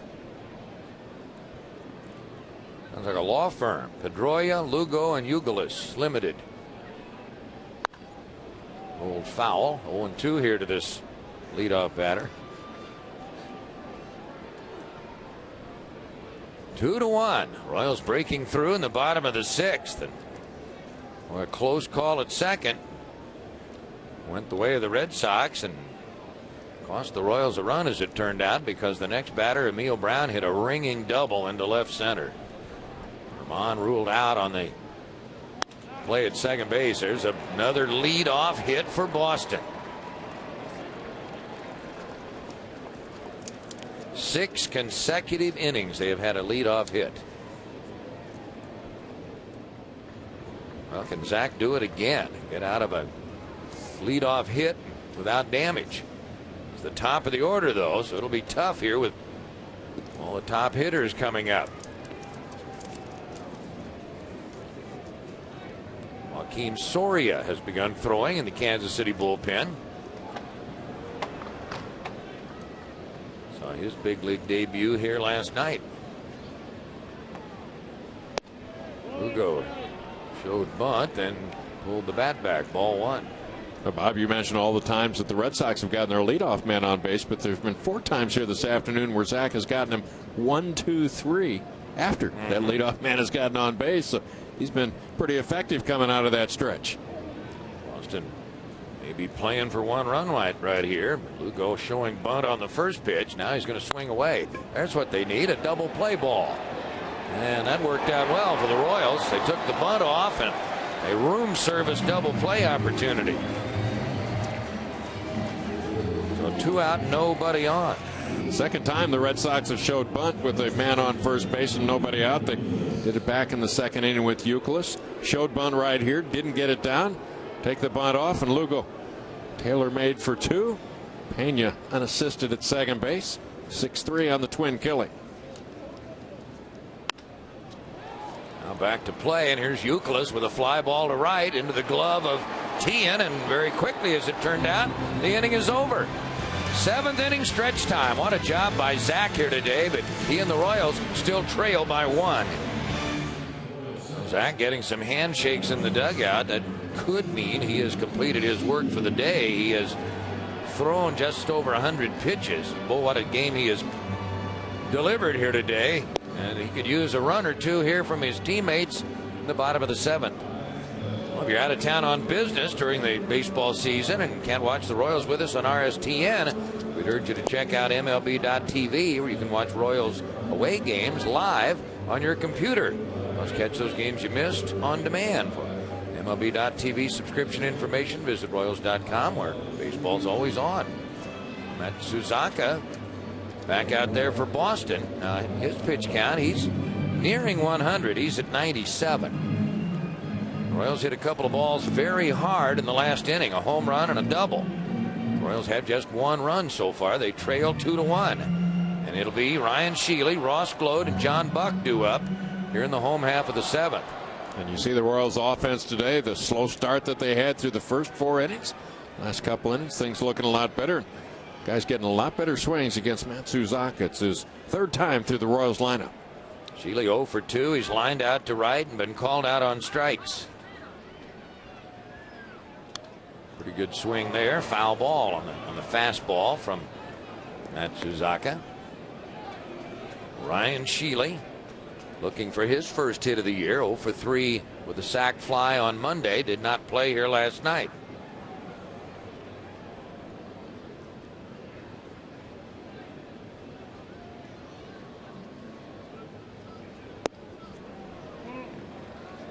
Ball on a strike. Royals have 6 hits. The Red Sox have 8. The Red Sox have left 6 runners on. Royals have stranded 4 thus far.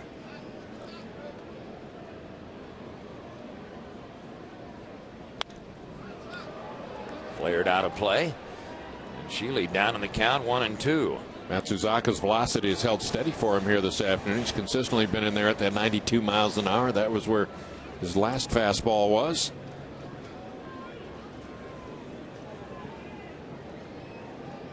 .98 pitches, 68 strikes. Boy, he's and lots of different speeds and deliveries. And Sheely reaching for one right there, and that's strikeout number 9 for the Boston pitcher.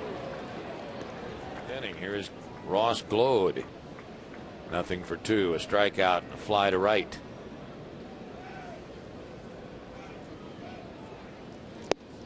And Glode takes one that floats in there for strike 1.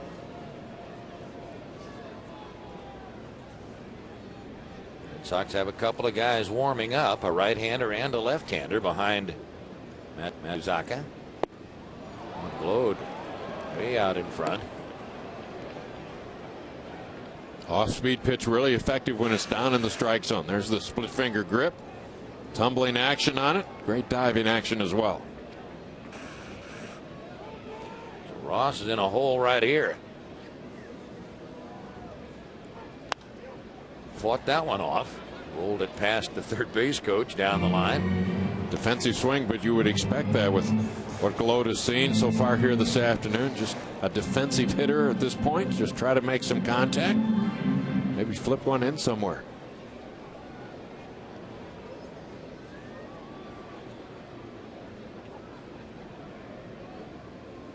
Royals had only 1 hit until the 5th inning. They have 6 now, but they still trail by 1. Way inside. Past the catcher, Varitek. If Matsuzaka is starting to wear down a little bit, you wouldn't know it by the location of his pitches. So many times you get tired, ball comes up in the strike zone a little bit. That hasn't been the case here in this inning. Got Sheely on a low breaking ball. He got ahead of Glode on off-speed pitches. Everything was down. So was that last one.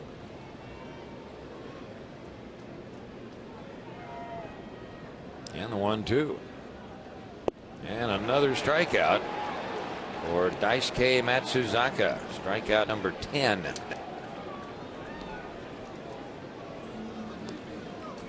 Struck out the side in the 4th. Well, in the States, number one usually means fastball, but in this case, number one meant slider down and in. Now, he hadn't given the Royals a whole lot. Had that walk in the first inning at 10, but he's been ahead of most everybody. Strike one to John Buck. John 1 for 2. His base hit was a 5th inning single to center. Double and a home run off John Buck's bat here on Monday. Everybody in the Royals lineup today has struck out at least once, with the exception of Tony Pena Jr. and David DeJesus.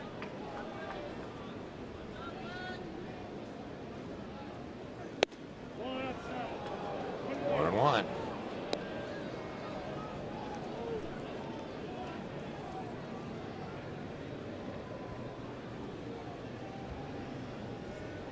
Matsuzaka trying to strike out the side for the second time today. Ball and a strike here to John Buck. And a fly ball to left center field. Coco Crisp taking charge, and the Royals are done here in the 7th inning. Up and down in order. After 7, it's still Boston 2, and the Royals 1 here in Kauffman Stadium. 2-1 Boston. We go to the 8th inning. It's time for our Midwest Ford dealers bold move play of the game. David Ortiz will be leading off this inning, and this will feature David Ortiz facing Zach Greinke today. Well, when David Ortiz has come to the plate a couple different times, he's had men on base, so wanted to get some things done. Caught looking on a fastball the first time, caught looking on a breaking ball the next time, and fooled by a slider his last time up. So 3 punch outs today, 2 called, 1 swinging. Zach pretty good against the big fella. And we will see a new Royals pitcher as we move to the 8th inning. A guy who was a key figure here in the victory on Monday. Joel Peralta's numbers from a season ago: 64 appearances with the Royals. He had 4 decisions, 1 win, 4.40 earned run average. Picked up a save along the way. The Royals were searching for closers down the stretch. He did get a save. Effective here on opening day. Inning and 2/3 innings pitched, 4 strikeouts, 2 hits. No walks or runs through 34 pitches. And that performance here on Monday afternoon. No save handed out in the ball game. He finished out the ball game behind Gil Mesh. And he has quite an assignment here in the 8th inning. Ortiz, Ramirez, and Drew coming up. 2-1 Boston. Boston starter Daisuke Matsuzaka has gone the first 7 innings for the Red Sox, striking out 10, giving up just the 1 run, a home run by David DeJesus. Here is Ortiz, who's had a frustrating day.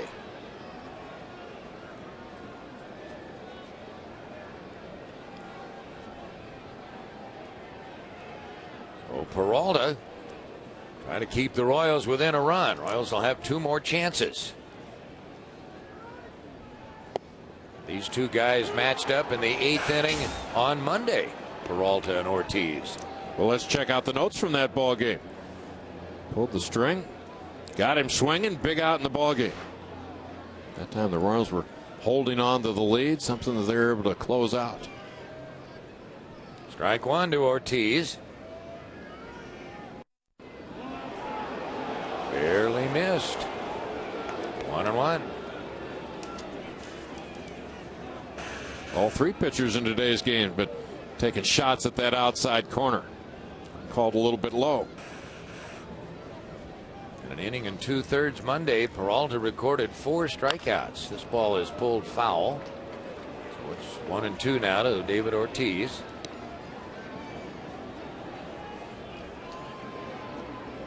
And Ortiz needs new lumber.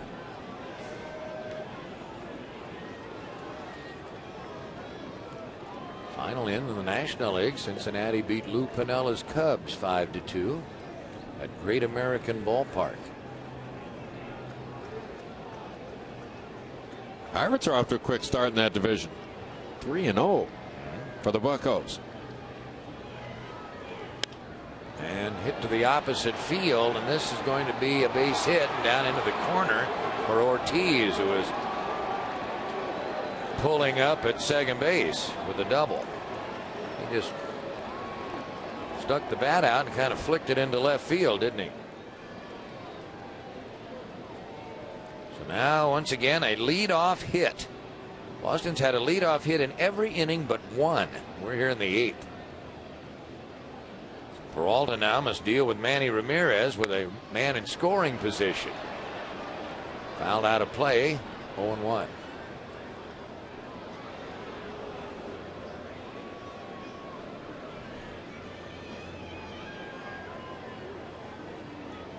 Two to 1 the score. Boston. Peralta on in relief of Greinke, who went 7 innings, 8 hits, 7 strikeouts, a walk, 2 runs allowed, pitched pretty darn well and in stressful situations much of the day. Threw 101 pitches. Kind of thought Zach might be able to match up in this ball game this afternoon. He was outstanding, especially when you consider all the trouble that he was in. So many men on base to open the innings. He was solid. Let's see if Peralta can match that performance. 1-1 here to Manny Ramirez. And he sends one to right center. Long run for DeJesus, but he gets there. Now Ortiz tags and thunders into third. So they advance the runner on the fly ball. Well, Red Sox threaten again, getting a leadoff man not only on but on in scoring position. Ball hit over towards right center field. Most everybody's going to try to challenge the arm of a center fielder in that situation. Ortiz on at third base with 1 out now, where a fly ball could get him home. And they will intentionally work around J.D. Drew in this situation. Drew's had a double today, 1 out of 3. A good series with 4 hits. They will work to the right-handed batter who's on deck, Mike Lowell.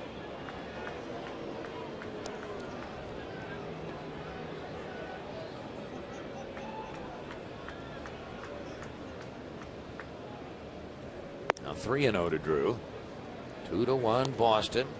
Red Sox have stranded 6 in the game. I'd like to get a little insurance here in the 8th inning. And their starting pitcher, Daisuke Matsuzaka, who's gone the distance, has thrown 109 pitches. Still have a little activity in their bullpen, Boston. So handshakes and pats on the bat, maybe an indication that his day's work is done. Be interesting to see how the Red Sox use him throughout the course of the season, how late he goes in games. The left-hander, Romero, who was going for a little while out there. So the batter will be Mike Lowell with runners at first and third and 1 out. Here in the top of the 8th inning.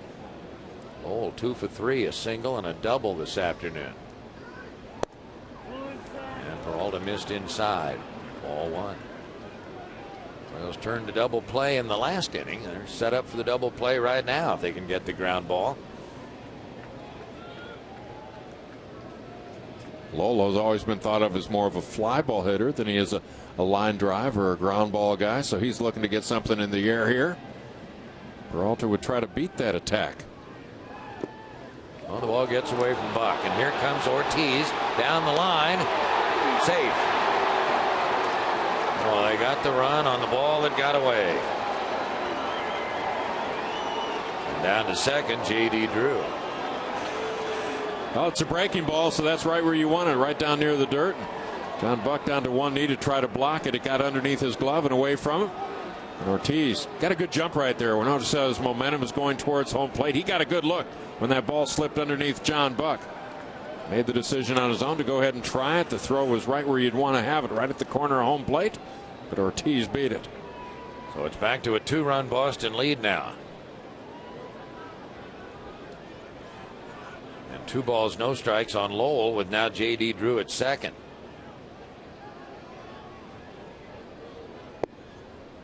And a call strike, 2-1. Well, a leadoff double by Ortiz. They advanced him on a fly ball, and Royals worked around Drew, but the pitch that gets away becomes a run. He was scored a wild pitch. And now 3 balls and a strike. Remember, the Royals were plagued by the wild pitch last year. So many hard throwers, especially coming out of that bullpen. Balls buried at the plate all summer long. A lot of them went to the screen.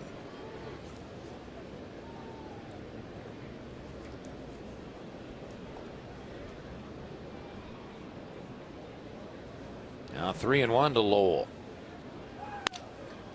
And Alex Gordon, and right to it. On into left field. And runners at first and third. So it'll be an error on the Royals' young third baseman.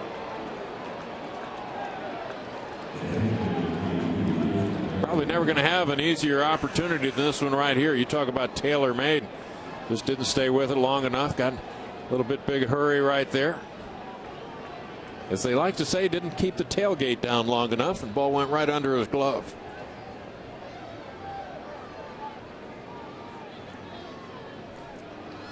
Oh, Boston a chance now to add to their lead. Still only 1 out.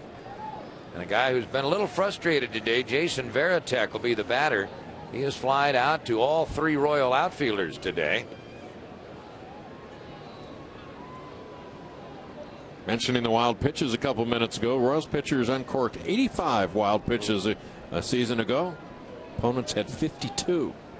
Boy, that is just huge, particularly with guys on third base.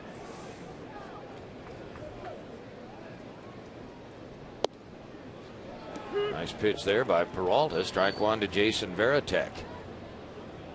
3-1 Red Sox. Boston with 9 hits now.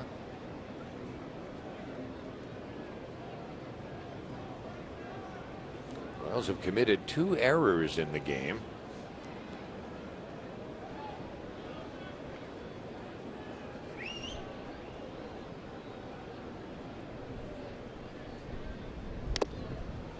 Fouled off.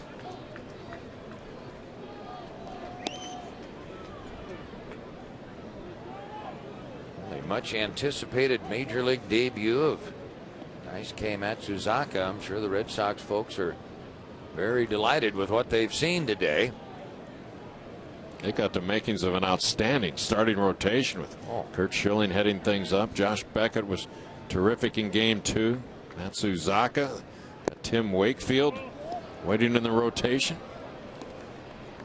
There's even been some talk that they might even be in the Roger Clemens sweepstakes later in the year. Yankees are hopeful that they'd be in those sweepstakes. The Astros, I think, are counting on it.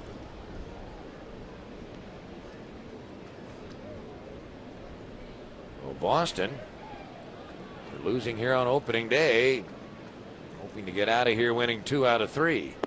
And there is a strikeout of Varitek, second out of the inning.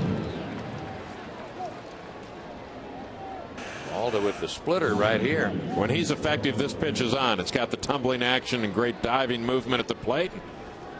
Varitek swinging over the top, down on strike, second out of the inning.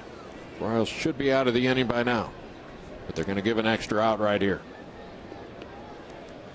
And the batter will be Coco Crisp. We've seen 18 total strikeouts in this ball game.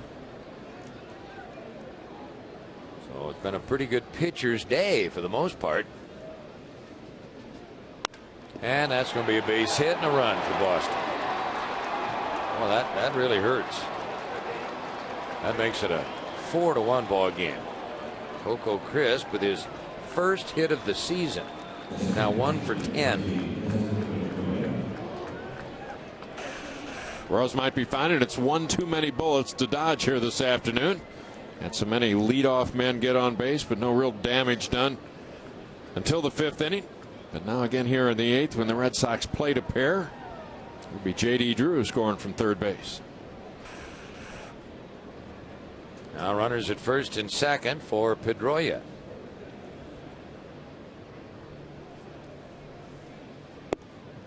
Upstairs for a ball. They've announced the attendance today, 23,170. So a few more than we had here last night. Had over 41,000 on opening day. 22 plus last night. Over 23 here this afternoon.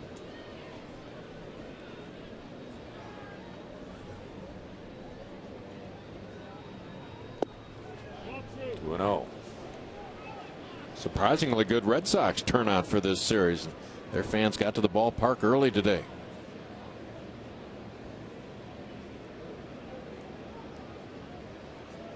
There's a guy with a couple of guys in Yankee caps. Now they're not rooting for the Red Sox. You would think not.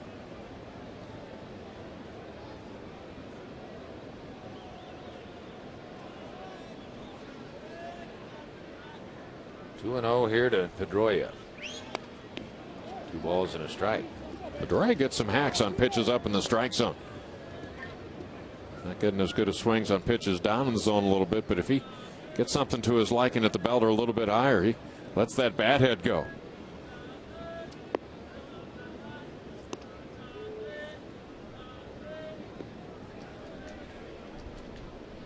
Now you keep track of strikeouts right there.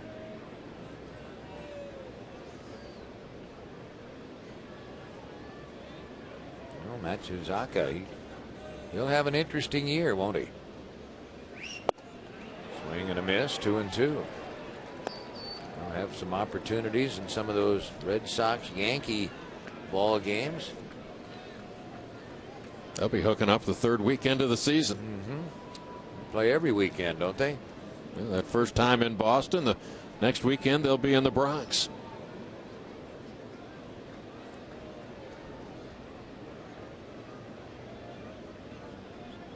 Two balls, 2 strikes. Try it again, 2-2. Red Sox really stretching this inning out on the Royals. Pedroia, the 7th man to come to the plate in this 8th inning for Boston. Peralta has thrown 25 pitches here since coming on in the 8th inning. Intentional walk, a wild pitch, an error, all figuring in here to aid the Red Sox.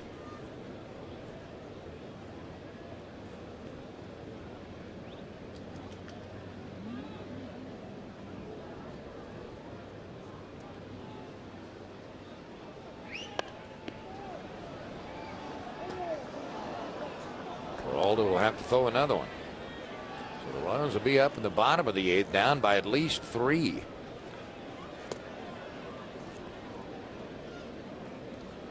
Only Royal run of the day, a solo home run by David DeJesus, leading off the 6th inning.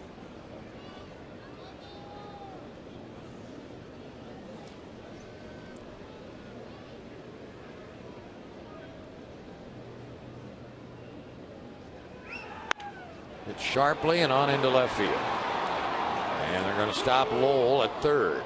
Ball fielded out there by Ross Glode. The Sox have the bases loaded. Second hit for Dustin Pedroia here today. Well, the Royals give the extra out because of the error in the infield, and the Red Sox really taking advantage of it. Now back-to-back singles. Royals very possibly could be out of the inning if they'd handled the ball a little bit better, but the Red Sox tacking on some hits now. They're in double figures, have 11 in the game. McClure out on the pitcher's mound to talk to Peralta. Activity just beginning behind Peralta in the Royals bullpen. Ryan Braun beginning to warm up as the Red Sox are going to send their 8th man to the plate in this inning. And it's the top of the order. This inning started with an opposite field double off the bat of David Ortiz. The Red Sox have scored 2, and they have the bases loaded now with 2 out. Lugo has a 2-hit game, an infield single and a double. It's also grounded into a double play and flied to left.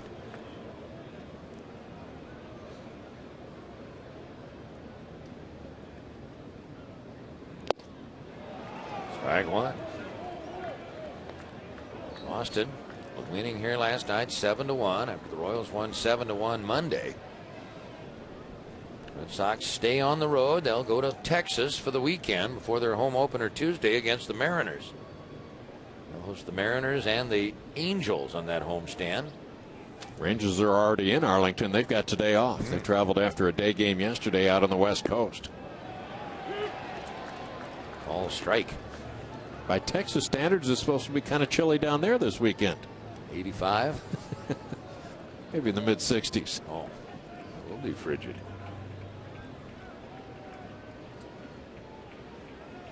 Nothing in 2 here to Julio Lugo. That was the Red Sox people saying it was supposed to be cold in Texas. Oh, well.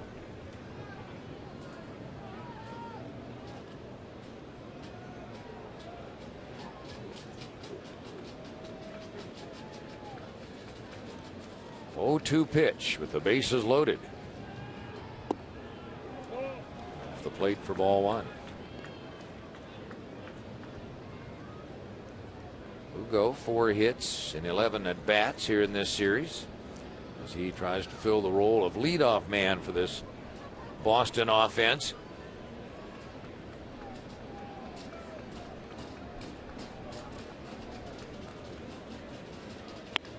And up the middle, and Herman will take care of it as he touches the bag, and the inning is over, but damage done. 2 Boston runs.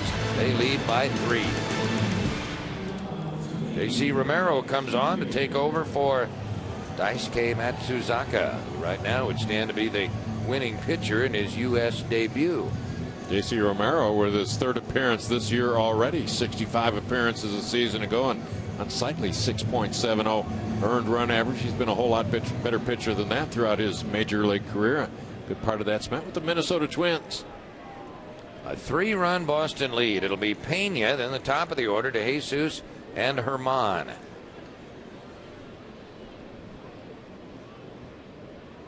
And Pena hoisting one down the line and right. But no chance for J.D. Drew out there to make a play. It's strike 1. Red Sox, one of those teams that want to play you in maybe a 7 or an 8 inning game, take their chances if they can get a lead. They want that strong bullpen to be able to close things out. Jonathan Papelbon, one of the top relievers in all of baseball last year, was their closer. Back into that role again this year. And a bunt, but bunted hard and fielded by Romero, and an easy play at first. Well, Papelbon is warming in the bullpen right now, along with Brendan Donnelly, but Papelbon, the big guy, he's hard to miss out there. He is 6'4", 230. He would be preparing for the 9th inning, you would assume. So 1 out here in the Royals' 8th. On the top of the order, and DeJesus. DeJesus gave the Royals a spark with a leadoff homer in the 6th. That was followed by a base hit by Esteban Herman, and then on a 3-2 pitch, Mark Tien swinging and missing. Herman was running, and he was called out at second on a very close play, and right after that, Neal Brown doubled. Then Alex Gordon struck out to end the inning. So the Royals had a little flicker of hope there in the 6th inning, but wound up with just the 1 run. Now David's down here 0-2.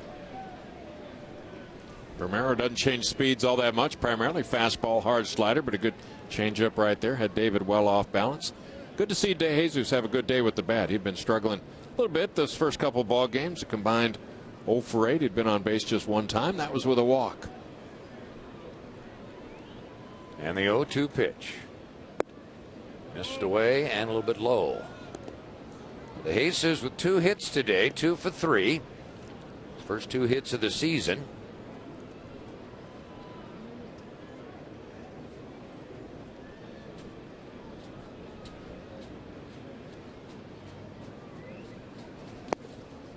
Now it's 2-2. Romero giving David every opportunity to chase a bad breaking ball out of the strike zone, but DeJesus, well, maybe a little bit off balance, been able to check off to even that count. Want to battle him hard here. Romero's been around a while. He came up with the Twins in '99. He'll be 31 in June. Rattles around in the photo bay down there. But actually in the dugout suite is where it went, down on the first base line. David checking his bat handle right there to make sure everything's still together. Got tied up a little bit with that last pitch. Guys, remember that we showed you that mob of photographers behind home plate early in the game during warm-ups. They have vamoosed. And a comebacker to Romero, so he will have 2 fielding chances here in the 8th inning. 2 gone.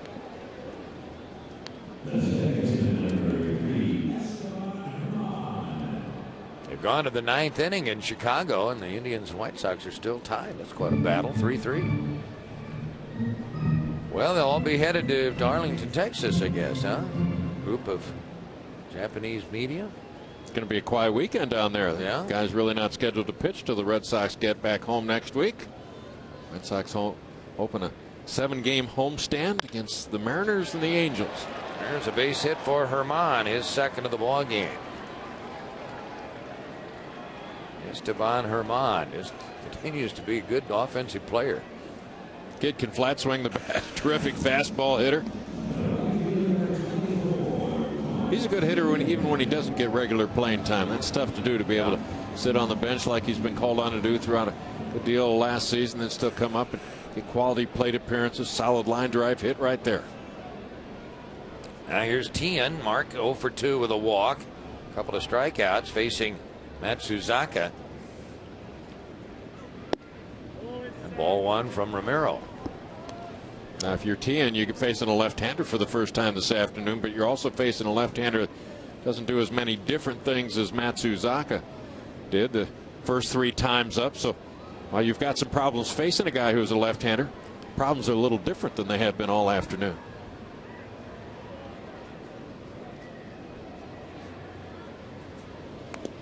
And the foul back. Tien has 3 hits thus far, looking for his first this afternoon. If Tien could get on, you'd get Neal Brown up there representing the tying run. But 2 outs in the inning.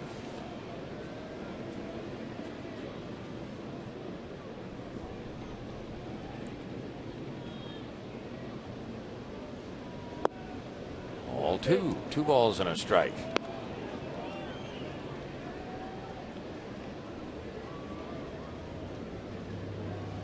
Hard to imagine the Red Sox being contenders in their division unless they get better relief pitching than they had a season ago.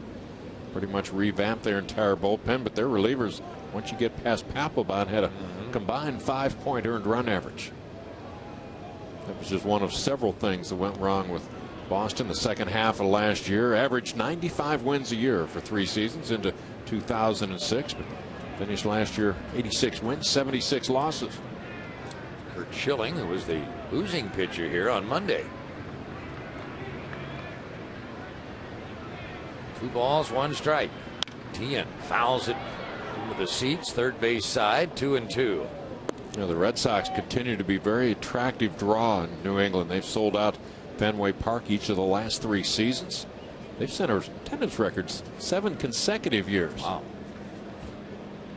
Last year got their attendance to 2.9 million. Keep adding little seats here, little seats there, out on the Green Monster. New suite here on the roof. 2-2 here to Tien. Full count. They have really made a commitment to Fenway Park. Not too many years ago, there was talk about a new ballpark in Boston, but the new ownership really committed to Fenway. And glad they did. It's always been one of our favorites. Sure. They had that restaurant seating directly behind home plate for a number of years. They've opened that up, made it premium seats. Tien, the ground ball to the second baseman, and Goya throws him out. The Royals are done. In the 8th inning, they strand their 5th runner. After 8, it is still Boston 4, Royals 1. Well, we have reached the 9th inning with Boston trying to win 2 out of 3, and the Red Sox lead the Royals 4-1, and we will see a 3rd Royals pitcher in this ball game making his Royal debut, David Riskey. Split time last year with the Red Sox and the Chicago White Sox. 41 appearances total, the 1-2 record, 3.89 earned run average, pitched in 41 innings, 28 strikeouts during that time. Riskey, very good command pitcher, got the ball up a couple times his last 2 outings in spring training, one time in Houston, paid the price with the long ball, but He's been one of the most durable and resilient relief pitchers in the American League over the last several years.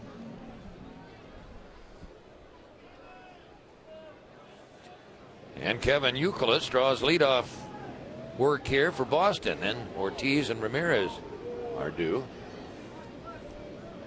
7 of 8, 4 doubles, the leadoff men. That's incredible. And they got their second man on base in the first inning, the one time they didn't get the leadoff guy on. All leadoff hits the other innings are Youkilis walked as the number 2 batter in the first. Facing David Risky. Risky would probably be in most cases the Royals closer, while Octavio Dotel is on the disabled list.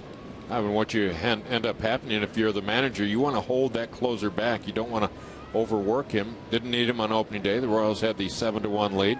Really couldn't use him here last night, down 7-1. But all of a sudden now you've gone 4 days. He hasn't pitched. You really got to get him into some games to at least try to keep him sharp. Risky does have some time at the big league level as a closer. Beginning of the year 2004, he was the closer. Didn't last all that long. He finished with 72 appearances that year, went 7-3, so still had a solid season. That was with the Cleveland Indians. The count is even to Kevin Youkilis. 2-2, 2 balls, 2 strikes. Youkilis 0 for 3 officially with that first inning walk. And a home run here last night.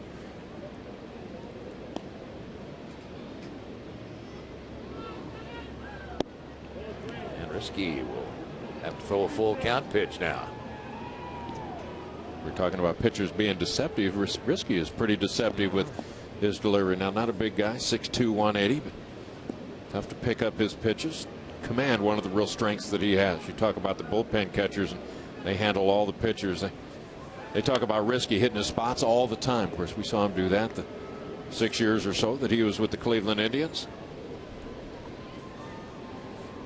Down in the strike zone. Always important to him. Oh, yet another 3-2 pitch.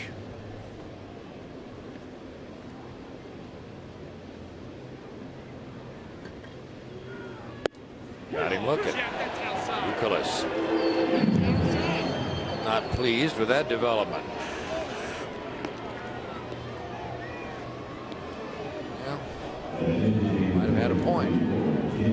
One gone. Royals pitchers have racked up some strikeouts here this afternoon. That's the 9th strikeout recorded by Royals pitching. First time that Youkilis has been rung up. Here's Ortiz, who 3 times facing Greinke was a strikeout statistic. But then he got a double and scored a run in the 8th. I understand they've called a media session for 4:30 today over in Manhattan. I don't think we can make it over there in time. You're right. Speculation would be it concerns the basketball situation in Manhattan. So I guess we'll wait till 4:30. Well, it's an interesting year or an interesting month for college basketball coaches. Interesting week. Oh my. Lots of movement. A U-turn. And there's a strikeout of Ortiz. 2 gone in the Boston 9th.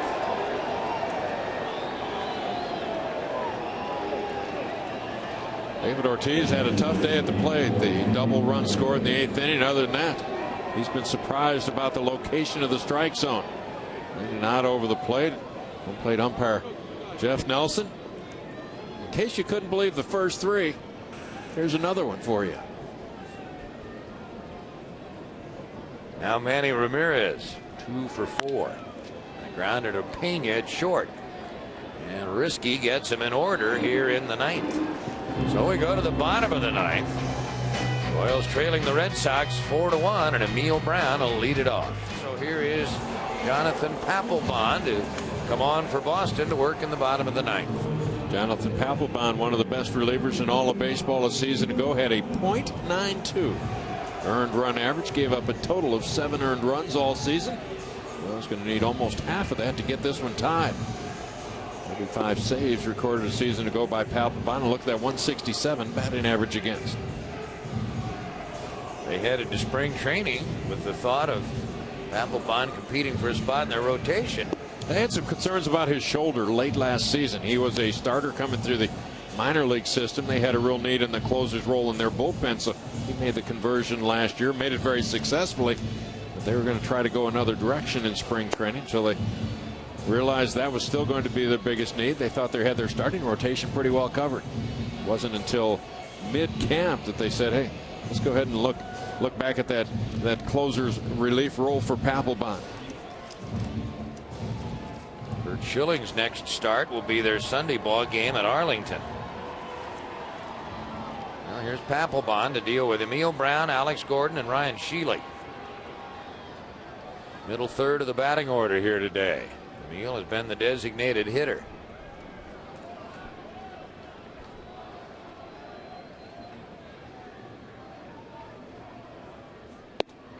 And right through there at 94 for a strike.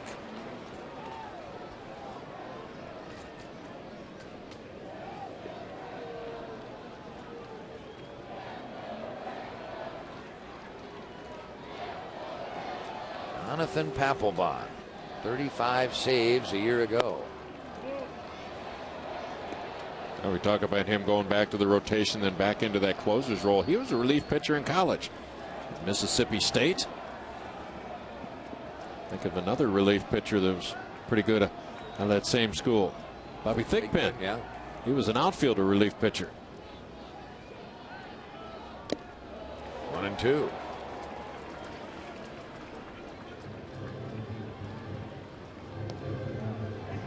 Pretty good team, Mississippi State. Thigpen was part of. Will Clark was on that team. Rafael Palmeiro. A guy named Rafael Palmeiro, who has not been in the public eye of late.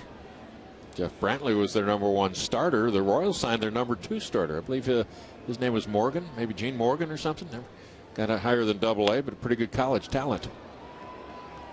Still a ball and 2 strikes to Emil. 1 out of 3 today. That 6th inning double.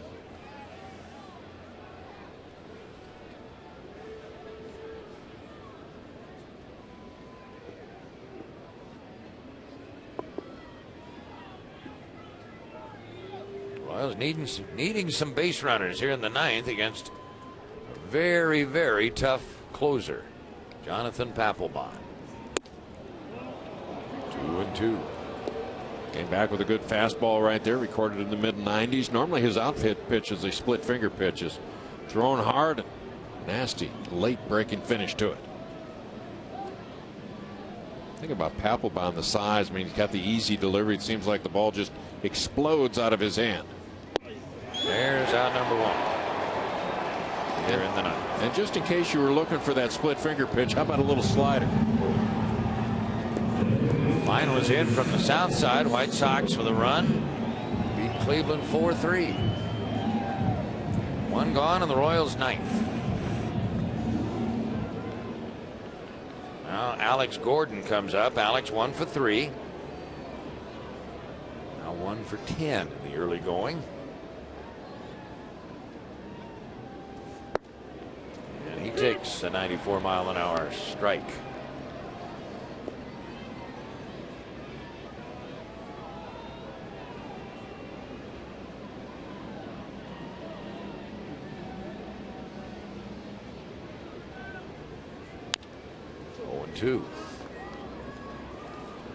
How in today's baseball could a pitcher have an earned run average of 0.92? But this guy did it last year. Better chance for a reliever to do that than a starter, but yeah, those relievers, you just get one quick look at him. Papelbon pretty good at turning out the lights. Boy, I'll say. 0-2 to Alex. A little dribbler up the line. Youkilis pushed it into the 2nd out. Youkilis made a nice play right there. That ball was turning a little bit closer to the foul line. If he doesn't hustle and get in front of the bag, they'd probably go foul before it gets to the bag. They'd have to start over on Alex Gordon. Balls usually have a little bit of a hooking action right there as it goes up the first baseline. Goes hustling in to get it before it rolls foul.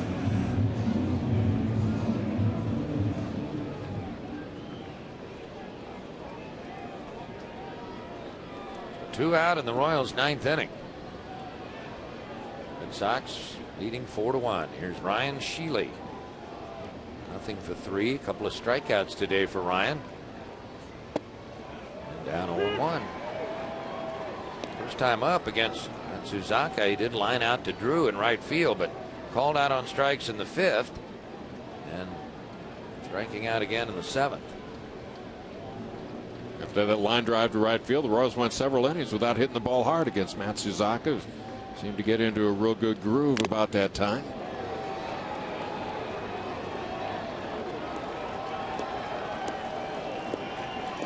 Now it's down to 1 strike.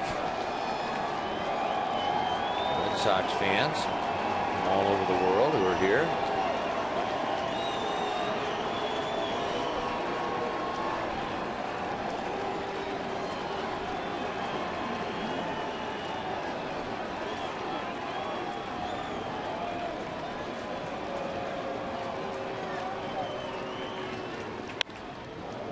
Still 0-2.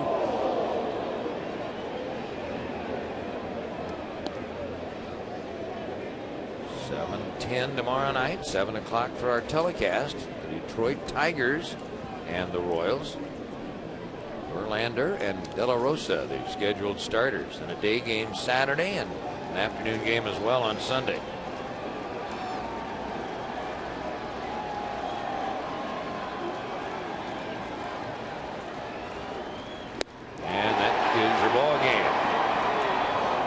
Red Sox, after losing here on Monday, come back to win games 2 and 3 and win the series 2-1. The Royals host the Tigers, and the Red Sox head to Arlington, Texas. 4-1 the final here. Boston wins it. We'll be back to the ballpark right after this.